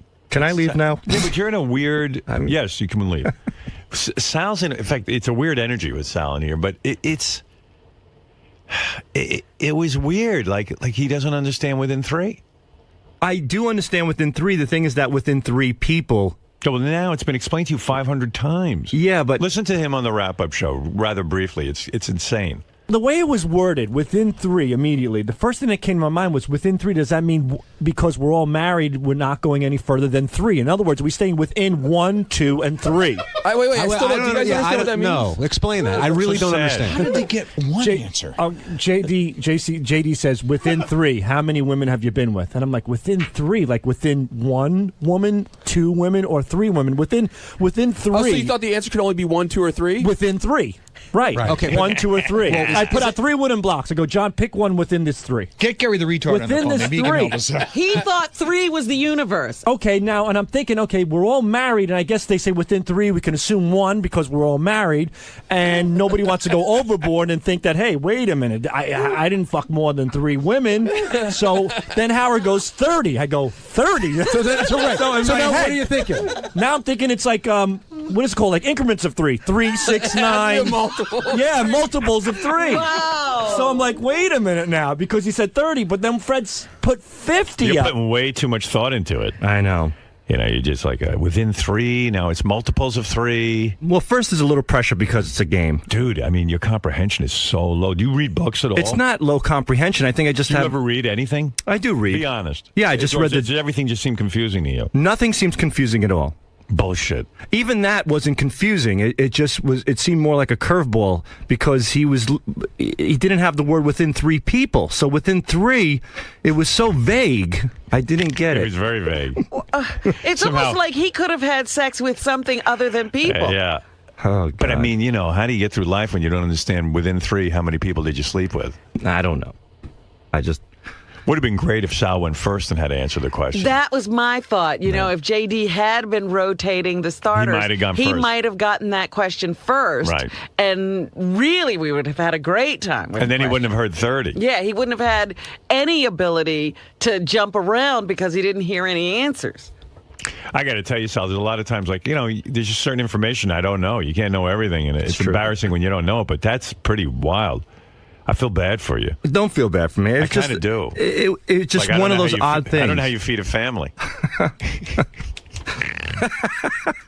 I mean, it's unbelievable. If you don't know within 3, good Lord. Within 3 brain cells, I guess. Fucking moron. It just sucks, And I know he probably can't read because probably everything's like, why is it so complicated when they write stuff? Well, he says, he doesn't want to be bothered with facts because you have to read them. Right. I do read, though. I just What do you read? I read The Dirt by Motley Crue. Yeah. That was a very good book. Okay. I'm reading The Art of Happiness by the Dalai Lama. Are you really? Yeah. The Art of Happiness? Yes, by the Dalai Lama. Wow. Why would you think the Dalai Lama knows anything? I don't know. He seems pretty happy. The guy's hanging out in a fucking robe all day, and he doesn't give a shit about anything. He was born into it. It's like being born the King of England. People are fascinated by his happiness, considering the man was tortured and he was in prison for so long, and yet he still finds the good things in life. And I said, wow, if this guy can find happiness, I'm sure I can. Right. I can find happiness for you for 2 seconds to get a divorce. I'd be happy as a clam. I was going to say, the Dalai Lama isn't married. Yeah, right. I don't know. So can you tell me anything about The Art of Happiness? What makes what did you learn from it? The Art of Happiness, basically, it all comes down to compassion, having compassion for people. The kinder you are to people, the more you feed your spirit and your soul, and the happier you will be. And you've applied this? Have you been kinder to other people and understand other people? I try not to curse out people as much. Like, I'll take a deep breath. If somebody cuts me off on the road, I try to see the better things in people. Look at Sal. Learning from a book. Yeah. I'm impressed. So I do read, and All right. There's your answer. All right, here's Sal still trying to figure out what it means to say within 3. Sal, 50. You're thinking, okay, it can't be a multiple of 3 now. And it can't be within 3, 1, 2, and 3. So what is it now? Three people amongst 3 people. Which makes no sense. So do you mean the total of 3 people? Like, you bang 10, he banged 20, she banged 30, and it adds up? Or? Between what you know... Sal's wife and the emotional friend. There you go. Between Richard, the person who's given the number, right. Between me... I still claim Sal probably thought The Art of Happiness was a coloring book. You know what I mean? There's no way he bought that thinking it was about the Dalai Lama's life. Well, the best thing is that when he finally answers, he thinks he's wrong because he still doesn't understand the question. Well, he answers the question sort of like waiting for you to say something so he can figure out what to say. No, I mean, even after, because we said, so you gave an answer, you got the question right. What was that based on? He goes, well, I still thought I was wrong. And then everybody said I was right. And between, let's say, my spouse. In other words, would we all mutually know the number? That's the only thing I could rationalize. Within us 3 people, will we all mutually know the number of people that I've had sex? Oh, within 3. Right. Within those 3 people. What number will they think everyone knows? Wow. Oh, Jesus. Oh, my God. Don't vote for Sal for president. But then when somebody said 50 and somebody said 30... that's number 3. My first rationalization was within 3, 1, 2, or 3. It would be great if Sal ran for president, had to be in a debate. I would love it. Once Howard said 30, I said, oh my God, it must be multiples of 3. Then Fred said 50, I go, must be within 3 people knowing. Me, myself, my wife, myself, and the person giving the answer. But how do you get to 50 from that? I don't know. I was so thrown off. That's a good point. It's wow. Just like 10 more IQ points, and he'd understand that question. He's only at 102. So at 102, you don't understand what within 3 means. You don't get within 3. Wow. I do understand what it means. Bobo. Hey, you scored in the 80s on the IQ test. I scored 89. He makes me look like a fucking genius. You understood within 3? Yes. Wow. Yeah. And this rant went on for 13 minutes, I think, yesterday on that show. Explain within 3, Bobo. Within 3 people. Period. Within 3 people what? Within 3 people. That's it, period. No, explain it. Explain it. Bobo, explain it. Well, he said within 3 people, right? Yeah. Right. All right. And who do you slept with or anything like that? So you say within 3 people. Is it 2, 1? So he doesn't understand. He doesn't understand it either. It's not more than 3. No, it's not more than 3. Oh, it's within 3. Within 3. 1 to 3. What's so hard? I'm not sure he understands it. He doesn't. Or he does not understand it. Bobo, within 3, how many people did you sleep with? 2. Okay? It's not more than 3. All right. Within 3. So Bobo, what was Bobo's score? 80-something? What was his score? He was 87 or something. Okay, between 87 and 102, you can't understand within 3. Bobo's answer is he slept with 2 women because it's within 3. That's right. Bobo, you're as big an idiot as he is. Oh, fuck you. What'd you say? I said, fuck you, too. Didn't Fred say something about 30 or something like that? He go, wow. Yeah, Fred's an idiot because... That's right. How could he get it right? That's not within 3. Right. Right. What a dummy. Holy mackerel. Poor Bobo and Sal don't know what that means. Hey, Howard, though. How are these guys functioning? It's easy to function, apparently, Bobo. in our society. Bobo, within 3, how many people look at your hair and believe it's real? Maybe one person a day. I think 0 is the answer. That's within 3, isn't it? That's it. Mine is 40. Gary, that is unbelievable. Well, it's unbelievable that he called in to say how stupid Sal is, and he thinks it's the same thought process. I've never in my life heard anybody not understand what that means. Well, and then now I've met 2 people. So anyone between 87 and 102. Now, let me ask you something. Somebody with an IQ of 103, do they start to understand what within 3 means? We got to find out the cutoff point. Which JD's 106, and he totally got it. He got it. He got it. Yeah. Wow. So if Sal just had 4 more IQ points, he would understand that this is the simplest concept ever. And Bobo would understand that if he went up another 20 points or so. Yeah, he needs a lot of points he to needs understand. A lot of boys. Come on. You need 15 to get to Sal. Yeah. No, Bobo, you're as big an idiot as Sal, maybe worse. You don't understand it. No, I do, man. Within 3. You called in. More than 3. You called in to say how dumb Sal is, and you're as dumb as Sal. Yeah, but wait a minute. The term within 3, that means within 3 of something, all right? That's true. So how could it be more than 3? Right. So in other words, 2, when we say 1. within 3, how many people did you sleep with? It's the answer's got to either be 1, 2, or 3, right? Exactly. Yeah. So I'm the idiot for saying 30, right? Of course. Of course. So I'm stupid. Well, where does 30 come in the mix? Wow. Man, oh man, oh man. I mean, okay, Bobo, forget the within 3 part. How many people have you slept with? Total. Oh, okay. That's different. That's a broad question. Of course. Okay. Very different. That's a broad question. How many would you say? If you said how many people I've slept with, probably about in my lifetime, I would say, and this is an honest answer, maybe about 25. Okay. Now, within 3, how many did you sleep with? Within 3? Yeah. How could it be that? I know you now slept look with at 25. you're messing up, I know Howard. you slept with 25 women, but within 3, how many did you sleep with? Oh, if you said within 3 women, and then I would say 2. There you go. The answer would be... No, don't tell him the answer. Wait, May I jump in for a second? Sal, could you explain? Can you explain it from here on? If you slept with 25 people, within 3 would either be 28 or 22. See, he finally There got you it. go. Somebody He talked to gets him. Well, everybody did. Nobody talked to me because Sal, you couldn't explain it on the show. JD left out the word people. He did not. He said within 3. How many people have you slept with? He should have said within There's 3. the people. How many people? Within 3 people. How many people have you slept with? Bobo, the answer I'm gonna is... argue this right now. All right, All Bobo, right, go on. Let him argue. go ahead. You should have said within 3 of the 25 people. All right? Then I I would know have you said slept with 25. 22. Bobo, the answer to within 3, how many people did you sleep with? The answer is... 25. What? Within the 25 people, then I would have said 23. Oh, the answer would still be 25. How can I ever make him see this? I love this guy. He makes me look smart. Bobo, thank you. All right, listen, You're so right about Sal being dumb. Listen, there's an upcoming Whack Pack special on Howard TV, so you got to see that. We look forward to it. Okay. We love Howard TV. There's a couple of specials coming up on Howard TV, which is for the super fan. Unbelievable stuff coming up, especially behind the scenes. Lady Gaga is very good too. I just saw an advanced copy of that, so there's a lot of good stuff. All right, Bobo, within 3, what page of Art of Happiness are you on?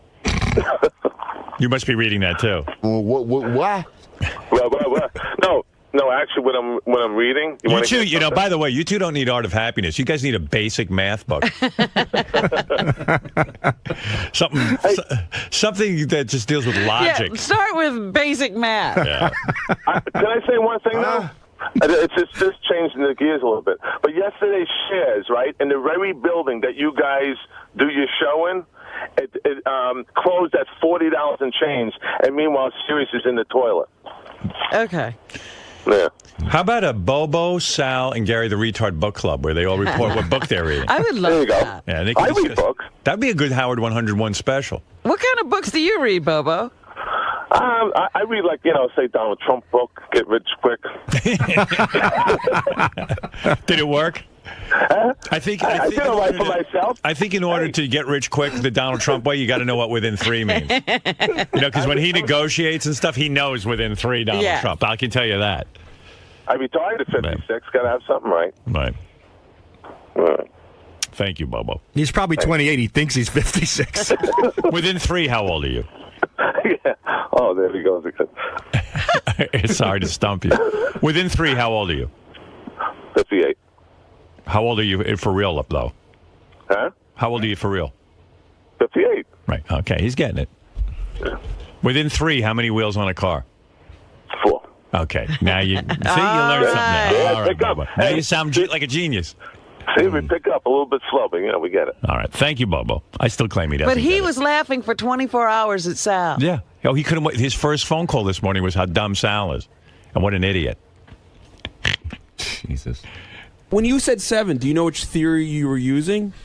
Is Bobo still there? No, I just. What is 7? What is it? Why? What were you going to ask him? No, we just found out, Bobo freaks out when you don't pick up his call. Yeah. So he's been calling for like a month and you haven't picked up. Oh. And he's been so freaked out that he's been going down to a dock, down to the water, and calling from a phone at the water because he feels it's a more peaceful place. He needs to be in a more peaceful place when he calls. So Will says that. Get him back on the So phone. Will says, like, when he calls, you hear like the birds, and the boats going by. He has to go to a special place to call you. Hey, Will, get him back on the phone real quick. Stay here, Gary. We got to discuss this with Bobo. Holy mackerel! So he gets so full of anxiety that I haven't picked up his phone call that he decided, let's change venues. Right. He'll call into the show from a dock so that the water will calm him and the birds and the whole setting. Exactly. Okay. You think that's dumb, Sal? I don't know. No comment. Sal doesn't want to comment. Yeah. Maybe we can't get in touch with Bubba because he's at the dock. And he That's probably right. How can we get to the phone? I'm putting him up right now. Okay. Probably has poor reception. What line? He's on line 20. Thanks. Within 3. Bobo, are you at the dock now? I'm at the dock right now, yeah. We can hear the tugboats. What's left of my dock. So you get up early in the morning and leave home to make this call? Yes. What I time leave do you home. get up to make your phone call? I get up at 5:10, take a shower and everything. I'm out the door, and then I go down to the docks. How long does it take you to get to the dock? It's like 2.5 minutes. I live almost right on the water. Do you walk to it or you drive? I drive. You drive to the dock, and then by 6 a.m. when we start the show, you're already on your I have to be here. Yep, right. And you're on your cell phone on hold, waiting to get on. That's right. Now, how many weeks into me not picking up your phone calls did you decide, you know what, maybe going to the dock will relax me? Oh, yeah. No, that's why I come here. I come here to get relaxed. Within how many weeks? Now, what happened? I mean, how many weeks went by without me answering your phone call? I would say it was today's, what, the 13 days. 13 days. So, yes. 13 days. Within the 13 days, when do you start to panic and say, I need to go down to the dock? Oh, my God. After the first day. After the first day? Yeah, I go into a bad place, yeah. Is it weird for you? I know they have like a lot of wildlife. Does a seagull ever think your hair is a nest and try to lay eggs in I there? got attacked down here. I have to stay with the air conditioning in the car running. Because what, birds try to land in your hair? Those fucking birds here, they went to attack me. Well, don't you some know? asshole fed them with breadcrumbs or something. They all attacked me one day. Yeah, but you've got that hair that a bird doesn't know that that's supposed to be hair. They think it's a nest. That's some place to lay eggs. Yeah, they want to raise a family. You know, it was the worst thing. Some of my questions blew away. Went right into the fucking water. Do you write your questions before you get to the dock or while you're at the dock? Oh no. There's a whole process. I have to go down to the. Well, I get inspired by the water. You know, like boats going by, and Right. it's very serene out here. So the today, house when you were staring at the boats, you said, "I'll call in and say Sal's an idiot." No, I actually had that before. Listening to the show yesterday, wrap-up show. All right, so that came to you before you got to the dock. Right, but most of the stuff of the Bobo Shrine now is under construction. So you've sat at the dock for 4 hours because sometimes I don't pick up. Oh yeah, easily. Right, so you just sit there all day waiting to get on the air. Right. Right. Right. And then when you're done with the call, you leave the dock, or do you stay there? No, I leave the dock. I go on with my day. Right. And this has to happen every day when when you're on. Now, if Howard doesn't pick up, you stay on hold the whole time? Oh yeah, absolutely. That's why sometimes you say, "Bobo, I haven't heard you." What do you mean you haven't heard me? I call up every day. Wow. I'm on hold every day. Wow. Oh yeah. I would just go down to this dock just to watch Bobo and do this whole ritual. Well, actually, no one was supposed to know except for Marion from Brooklyn. She knew from when I was up at the show. Yeah, right. The Whack Pack special. You know anything about this, Marianne? Howard. I was sitting up at the studio, and he said, "Well, what do you do?" I said, "Well, I clean my house." I call Howard, and I go, "What do you do, Bobo?" He goes, "I go to the dock at like 5 o'clock in the morning, and I take notes, and I sit there for 4 hours in an air-conditioned car." And I said, "Bobo, I can't believe it. I cannot believe it." So I feel like I broke the story, Howard. But wait, you want to talk about dumb? Me and him were in the elevator at Sirius. We pressed the button. We went down. We were talking. We came back up. We got out. And I go, "Ham hands, how'd you get down here so quick?" We were both stuck in the elevator. We didn't know. We didn't Three times. Three times we were talking. So much, Howard. All right. I've had it with her. I know, but what they're saying is they never pressed the button, I don't think, and they kept opening the door on the same floor, and they didn't know it. Wow. Exactly. Wow. Was that the story? I mean, between that fake laugh, I didn't know. I didn't know what was the show was over after doing a round table. We walk out, and Jason goes, "Come on, you guys got to go." So we go into the elevator, and her and I started bullshitting. And next thing, the door's shut, and we're talking in there 5 minutes. The door opens, and we come out and say, "Hey, wait a minute, how'd you guys get down here so fast?" Meanwhile, we never left the floor. So then we closed the door, and we stood there again talking. We come out, open the doors, we're still at the same floor. How many times can that happen before you guys figure out what's going on? Well, then I pressed it, and then somehow the elevator, someone must have hit it back up again. So I said, "Oh, we're going down, Mary." And she goes, "I don't know." And then someone must have hit it on the outside, brought us back up, and we walked out on the floor for a third time. I want people to know that, Nobel Prize winners... do listen. Yeah. I mean, like I got a beautiful note about the Lars Ulrich. How do you say it, Ulrich? Ulrich. The Lars Ulrich interview from Barry Levinson, who's a renowned film director and genius. I just want people to know that while you're listening to this. And poor Barry is listening to Bobo now. Right. Let's go to Chris. Chris, you're on the air in Lisbon, Connecticut. Hey, Howard, how you doing? Fucking Bobo trying to make fun of Sal is hilarious. He's like 5 IQ points away from not even being able to dress himself in the morning. But what I wanted to say, Sal is hilarious. He'll say something to try to get his point across, and then Gary or John will say like the exact opposite thing or the right thing, and he'll be like, "Right." Right. Well, that's what I'm trying to say. He's not even listening to what anyone else is saying. He just says shit. It's He can't comprehend it. Yeah. Let's go to Mike. Mike, you're on the air. Hey, Howard, what's up, bro? Listen, why don't we just change Bobo's name to Dodo? Dildo. Oh, Dodo. Dodo's on the phone, Robin. You're going to know who I mean? Hey, Howard, now everybody knows. All the fans are coming down here. They're all hitting the horn and everything. Now they all know where I am. Oh, they're going to disturb your peace. Oh, man. How am I going to write down here? Right. What is he writing? Those His questions. Yeah, well, he wants peace and quiet when he writes his questions. So I got to have peace and Dodo, enjoy your day. I got to split. I'll talk to you later. All right, later, Mike. I just wonder what the card said about Sal. It was a big card. It said, "Call Howard and tell him Sal is stupid." You guys should write a book called The Art of Stupidity, and then it'd be a huge seller with our fans. All right, Bobo, thank you. All right, man. Bobo down at the dock. Yeah, and the birds attack him. Well, and probably in the wintertime, I'll probably go back into the shrine again. Right. Okay, Bobo. It's too cold. Okay. All right, bye-bye. Yeah, why spend 4 hours indoors when you can be in a car in the air conditioning and stare at the water? Bobo has a water view. He's got water in his head. He's always spewing water. All righty, I got to take a break. This is the best of the wrap-up show. A recap and behind-the-scenes look with John High and Gary Dell'Abate. The best of the wrap-up show begins now. Hey, it's Sal Governale, and on Monday's wrap-up show, we discuss my past family life, all the crazy things that I've been through, and we also discuss, could I possibly pull off a Ponzi scheme without my wife knowing? It got pretty crazy, but then, of course, old fart Grandpa Ronnie Mund had to stroll into the room, for lack of a better word, and take over talking about his red carpet shenanigans. Who the fuck would want that old bastard on a red carpet? I don't know. See for yourself.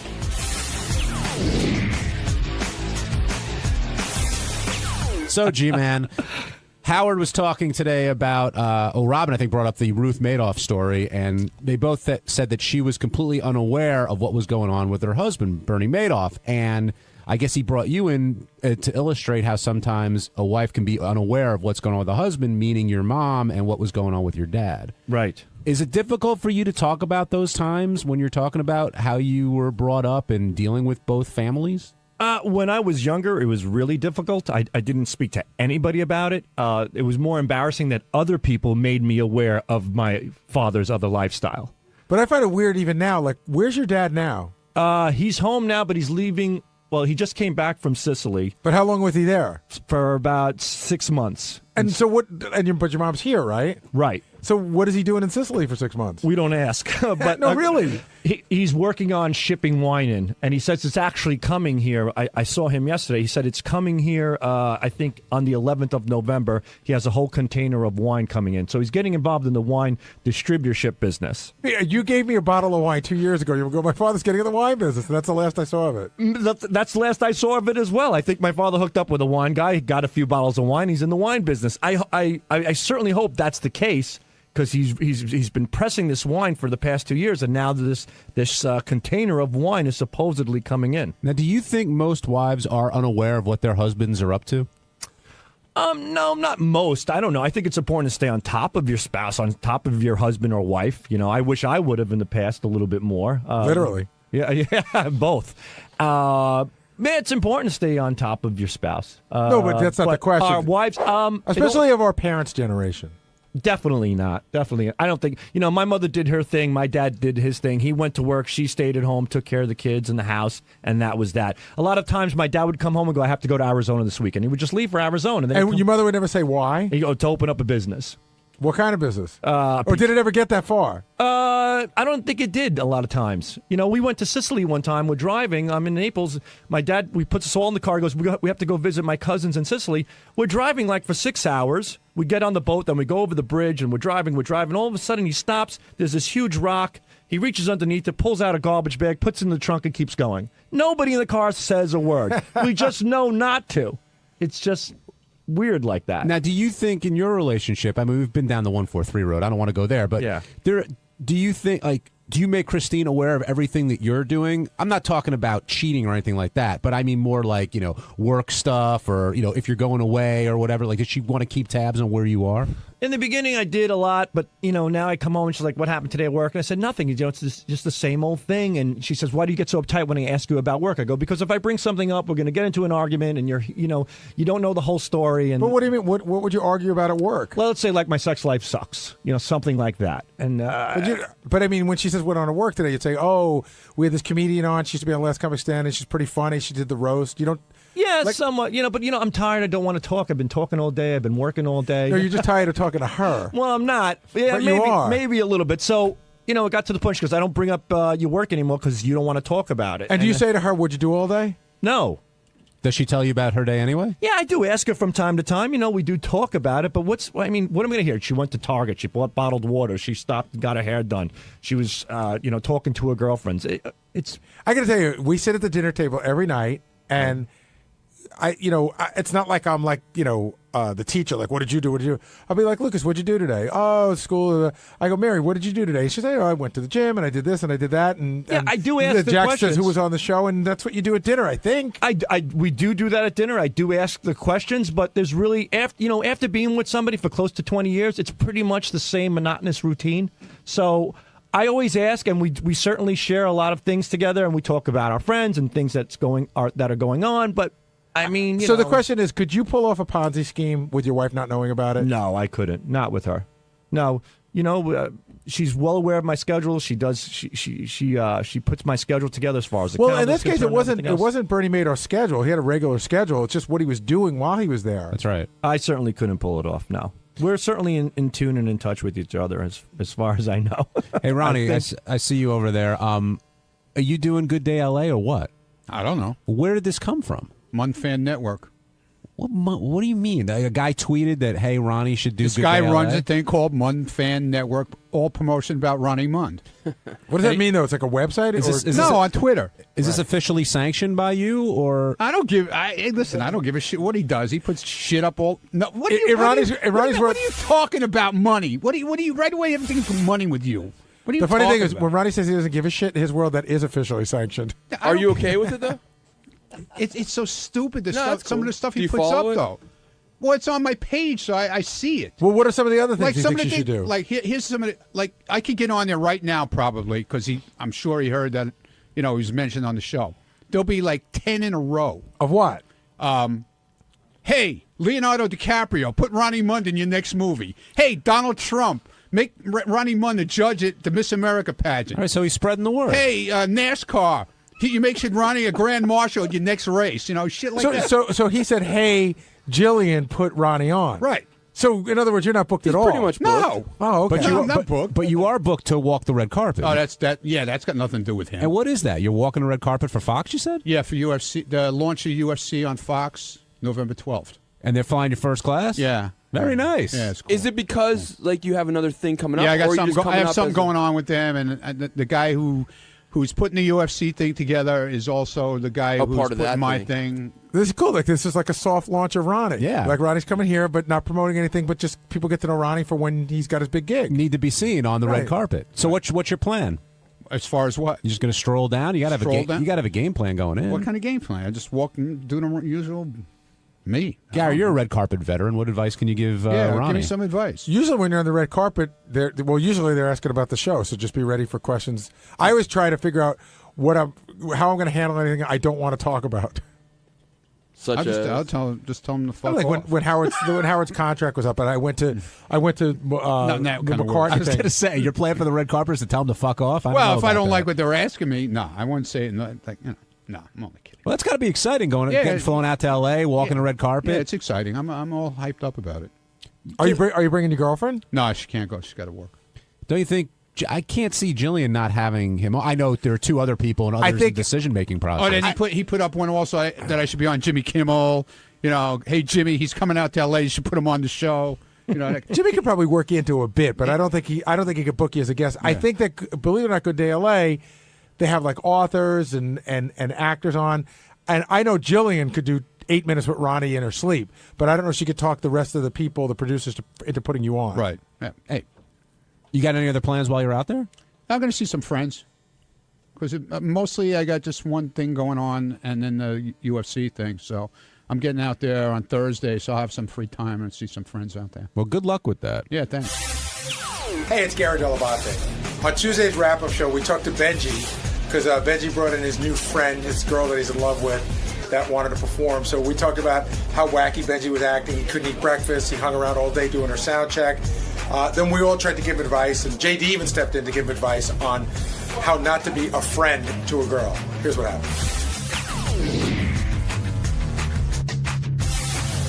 We've got plenty to talk about. Elisa Jordana, we got to finally meet after a lot of hype from Benji, and there's very strong reaction. Some people feel that she's using him. Some people feel that Benji knows this and doesn't care, and everyone thinks he's holding out the banger, except Benji, who says that that's not necessarily the case. But, Gary, it's pretty obvious that is the case, don't you think? He's just smitten. I mean, he doesn't see it, and we've all been in that position. But he's like, no. Even if she never sleeps with me, this is somebody I could be around with the rest of my life. But I think we all sort of know in a year she'll be gone. She'll be with the chick he brought to the Christmas party, wherever she ended up. Who is the greatest person ever and really a sweet girl, and we're gonna be friends forever. But will they remain friends? And I asked that because Marianne, who's been calling in all the time lately, his friend Marianne, they're still friends, and Benji's kind of went through this period with her. I like that Marianne calls in, by the way, because we get nothing out of Benji. So she tells us what's going on, and I love when book her in the cat suit. Yeah, well, not only that was funny too, but even like saying how Benji used to always talk to her, Benji wanted to have sex with her, which of course we know because we're men. Now, and Will, maybe you should come down and talk about this, or Jason. How crazed was Benji leading up to this? Oh my God! Appearance. Oh, here's a good one. Doug comes to me, Doug Goodstein from TV, and he says, we order Benji's breakfast every morning. He's never missed breakfast ever. He didn't come in until after she was done to get his breakfast because he was too nervous to eat. I know Will said that he had sent some notes about her, which makes sense doing the research, but he was sending out yesterday. He sent out a whole bunch of links to her songs and videos. Got that. Then he was hanging around here doing her sound check. Then he was walking her around the station. Went on Jenny Hutt's show to promote that she was going to be on this show, which, again, I said, I don't know whether Jenny Hutt has, 5 listeners or 5 million. It doesn't matter. He got to throw her in front of a microphone, and that looks really important. Is the payoff going to be there, though, for him? He got her. He did all that. He got her on Howard's show. She got to play a couple of songs. The interview went well. Will he close? The thing is, I've been down this road a couple of times, and I'd say, mostly it doesn't work. But every once in a while, you get somebody on an off night, They're vulnerable and maybe had a little bit to drink, and they get to the sort of like, you're a good guy. Maybe you're saying a fuck of convenience. Well, they give it a try because they really do like you as a person, and then it's just ugly for everybody. It's just they realize they don't like you. Now they fucked you. How do they get out of your life? It's uncomfortable for all involved. Now, Will Murray, I saw you trying to research this guest yesterday, and Benji wouldn't leave your side, it seemed, like all afternoon. I know. Typical Benji. Typical Benji is the one time you actually want to talk to him, he's not here, right? Oh, I know. We're waiting for him. Yeah, he's just, he was a pain in the ass with the notes. He had to constantly look over my shoulder and make sure everything was explained the way he wanted it. He was very worried about how she'd be perceived on the show and actually how he would be perceived on the show. What do you mean by how he would be perceived? Well, the whole ambient story that she told a little bit today, he didn't want that to seem like he was some kind of like date raper. Yeah, which I think he is a little bit. So she was going out on the dates, and he was just tagging along, right, with the Ambien and then feeding her drugs before the date as well. And by the way, Robin brought this up. She said that was like what Nixon used to do. When Nixon met his wife, who wasn't his wife, he met her in college, and he was madly in love with her the way Benji is. And so he used to chauffeur her on her dates, like drive her to her dates, and just figured he'd hang around. Again, this is the whole Al Roker thing. But to me, the vision of Benji 3 tables away on her date is super creepy. Yeah, the whole thing was bizarre. Passing out, by the way. And her too. Yeah, because she'd been drugged. Again, I think we kind of flew past that. I know she's an adult and Benji didn't force anything on her, but the fact that he was recommending she take drugs either before her date or before her appearance on the show is so creepy. And who had the Ambien? Was it just lying around? Like, I don't know. To me, that was a fascinating part of the story. But clearly, they're both crazy, and that's why you can make fun of Benji all you want. But a girl that would let Benji sit 3 tables away while she's on the date is equally as crazy as Benji is for doing it. So I don't know what is going on over there. So you don't think she's just a happy, fun-loving spirit, and they connected, and they're Skyping, and there was nothing fun-loving that came off. I mean, she was great. Though I'm not putting her down. She was good on the show, and she was a performer. But no, she didn't come off like a happy, fun-loving person to me at all. Yeah, she doesn't seem like a traveling party. Yeah. She seemed kind of like a downer, to be honest. And and I wouldn't exactly describe her as asexual either. No, she's very some sexual. Of those stories. No, she's very. I mean, another one of her great lines today was when I told the story about how she went to Rick's, and Ronnie said that she'd been at Rick's a bunch of times, and she goes, "Oh yeah, they have great lobster. Like you can't get lobster anywhere else in New York City but Rick's." Hi, Benj. By the way, have you ever had bad lobster? Exactly. It's lobster. By the way, for everyone, we are fully in the vortex. But I think it we makes started sense without you to go That's there. okay. I don't mind. How did you feel That's after? what he wants. So she finally came in. We all got to meet her. She got to perform. But I thought I heard you say you felt a little sad after this was all over today. Yeah, I go back and forth on it. On because like I said on the show, sometimes it's just so much fun to be around her, and sometimes it does get a little sad. So there was a lot going on. Plus, I was really tired. Like we didn't get a lot. But of sleep also, last night. I mean, to be a little mean, like you might have felt sad because you've now gone to the pinnacle of where she can use you. Meaning you. I mean, where do you go from here? No, I listen. It's been the same way for weeks, and No, but this was sort of a build-up. I understand where Jason's coming. Like this was a big thing. Like this was the kind of thing where you'd hope after you get on, maybe even not today, maybe tonight. Yeah. She goes, "Wow, I don't have this doesn't get you laid." I don't have any fantasy of that happening now. I listen. I'm fat now. If I met a girl as heavy as me, but had as good-looking face as me, I would say, look, you got to lose weight. Do you think if you lost that weight, like you're saying, and you're in your ideal shape, do you think that would make a difference? Because it sounded to me like today, it's not going to happen with her. All right. Well, I actually tweeted this recently. The great thing about being fat is you always have hope. But do you think I lose all the weight and there's this? But do you think it's only a weight thing? That's the only thing between you and her? I think no. I don't know. I don't know. I really don't. Howard asked point blank, "Would you bang Benji?" Right. And she didn't say no, right. But she gave the if there was a nuclear war kind of, like she was giving the excuses. She gave the being nice answer. Do you think that would really work? Well, it seemed like you got the sort of not that good looking, but a great personality. No, I know. Right? Like I knew when I pitched that as a hey, to have her on. I was just talking to Greg about this. Like there's three things going on. One, did I want to get her on the show and like help my friend out and impress her? Absolutely. Did I want to get her music out there? But I thought the premise of, is she saying she's asexual? I knew she might have been just being nice to me, or I thought it was interesting either way. No. If she's really asexual, that's interesting. No, what you really wanted to do was smoke out the truth. Well, seriously, I know. I mean, you wanted to put her on the spot to get to the truth to say, is she asexual or is she just not interested in you? No, but I thought either way, it makes it a real interesting to you, especially. Yeah. Yeah, but it started to come out in the last couple weeks anyway. So do you look at her any differently after today? I'm very impressed by her because I know she's as great as a performer she is, as talented as she is. She's hardly done any like solo radio on herself. Well, solo is herself, but and I know she was incredibly nervous. Like I know she's incredibly good, but also incredibly nervous. So I'm really impressed by her. Overcoming her fears and like doing that. That was another thing that I found really, really interesting. Right from when you pitched her at the meeting, I think she's very talented. But we've had many talented people cross through here. Right. I've never seen you so into it. And first of all, even when she was playing today, you didn't even know the TV show was doing cutaway shots of you bopping and so. I really do like her music.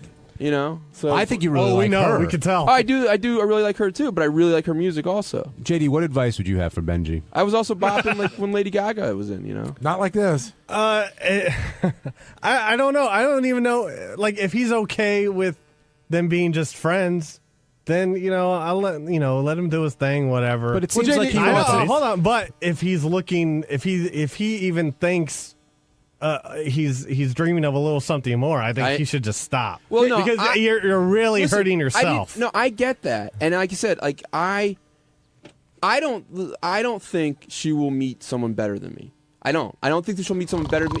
I had this conversation. with her during the break. I don't mean better than. I'm saying that will make her happy. She won't meet. She'll be happy. Have better emotional. She won't meet somebody. But maybe I'm wrong. Then why isn't she saying, Benji? You know what? You're the love of my life. We should be together forever, always. Because I'll never find anything better. Because she's not at that point, and it might not happen. I agree that, and I might. I've said repeatedly, I might say, you know what? It does hurt me too much to see someone I really like this way, but. Sometimes it does, sometimes it doesn't. I gotta say, what happens. I really like the angle you were taking for getting her drugged up and then moving forward. So I would suggest, unlike JD, is either get more or better drugs. All right. Where do you think this will? It's a year from now. Will you be friends? Will we have never not heard of her for 6 months? Where do you think it'll all be? I don't know. I could see I don't know. She's the kind of person I could see. If it doesn't work out, maybe I like her. I like her a lot. So maybe it's someone I want all my life. And we, so I don't know. JD, you've been the friend victim, right? With some chicks? Yeah. Have you remained sort of recently? And you have to just, It took a little while, but you gotta have to cut the cord, but if people, because it'll kill you. But JD, like I went through some major anxiety over someone, and it's just like, ugh, it wasn't even worth it. But when people were telling you, you know what, it ain't gonna happen. It's time to move on. You wouldn't listen. Kinda. There were always the thoughts of maybe there's a chance, but then JD, first of all, I think every guy's gone through this, and I'm assuming you're talking about. I can't remember. It started with A. Ash. No. It was somebody you else? don't even know. Okay, Ashley all right, Madison. Cool. You know her? Yeah, anyway, go ahead. I'm sorry. No, you were about to say something. But have you ever had this with somebody and remained friends with them? Not really. No. Once a girl isn't into me, attracted to me or whatever, it's hard. Why are you laughing?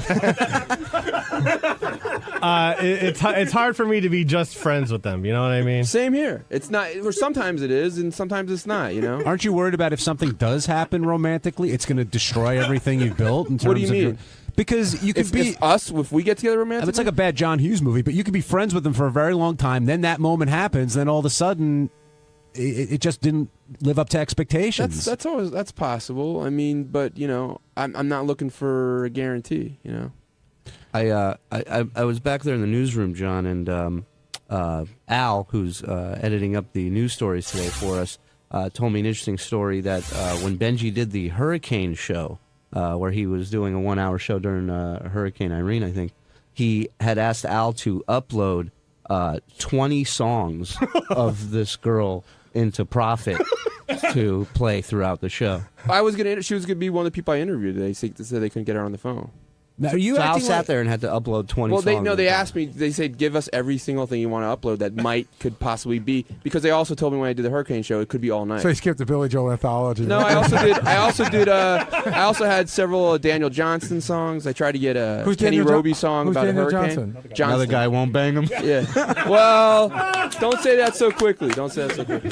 Hey, Benji, one question real quick. At your peak, do you think you like Marianne more than you like, what's her name now, Elisa? It's so hard to... Nah, I don't think so. Does it bum you out that... I do love Marianne. Does it bum you out that Marianne calls in? Because it pissed me off. I mean, I love her, and Marianne is one of my closest friends, and we're one of my best friends. But I don't like this, I don't like... It's you don't need to tell people... just give it up. I don't believe in telling people give up something. I can say, hey, you know what? I think it might lead you to getting hurt. But just drop it. It's never going to happen. I was asking more about the stuff because you don't tell us anything. So she tells us the stuff about you. Like what? Like that you used to try to talk dirty to her and what your moves were in her and all that stuff. Listen, Marianne and I joke around a lot. And stuff. Did they involve Amy? And what were you doing yesterday? I mean, you were all over the place with this. I know Will said he was trying to get you for a pre-interview. He really... Yeah. I mean, you were in his hair. You did a show last night. Are you playing up the moment, or are you just? No, I like Gary. There was a build up to this, and we did. There was a lot of. She did like rehearsal and stuff, and there was. It's like Clive Davis. I sit there going, sounds like a hit, sweetheart. I was there for the rehearsal. I was cool. Benji was videotaping it and asking people to come in to watch. And she said because she felt better because she was very nervous about performing, so she wanted different people to. Strangers just to be there. Do you think there's a chance that she might be using you for all of this? No, I don't. I think when I initially talked to her about getting on, she was like, no, don't try to do it. So that brings a question that was a big debate in the back office. I think she enjoys it, especially. I'm sorry. sorry. Is the onus on her to cut it and say, listen, I'm not going to bang you, or is the onus on Benji to recognize that it may not happen? She said that. So she's done her onus. She really hasn't, though. She didn't say no. She's left the door ajar, ever so slightly. Yeah. If she really has, though, and that's the tough part. Like a sheet of paper will fit through. Well, that's exactly it. But a sheet of paper is enough when you feel like the way you do. That's right when you're his size. If she was playing you, and I'm not saying that she is, but if she was, she's playing you perfectly. Okay. But I don't. I don't think so. I think she has a really good heart. I think that as long if she told you there is 0% possibility you and I will ever sleep together, and then you continue to do nice stuff for her, I think okay, that's not her fault anymore. But I kind of agree with Gary. She left the door open, and in a way, it's definitely using you. And even if she's not doing it to be malicious, it's still using. I think you guys are all cynics. I think that tends to be a lot of people are cynics. I'm not as cynical about. You're a romantic pussy fog. Yeah. On Wednesday's wrap-up show, two of our favorite people were here, Ronnie Mund and J.D. Harmeyer. And Ronnie spoke about how you get permission to chain a guest because he was worried about Lou Bellera and Joey Buttafuoco possibly getting into it. So we heard some Ronnie logic, and then right after that, J.D. talked about the email he sent to Howard, which said spoiler alert, and had the spoiler in the subject. Two great minds, all for you.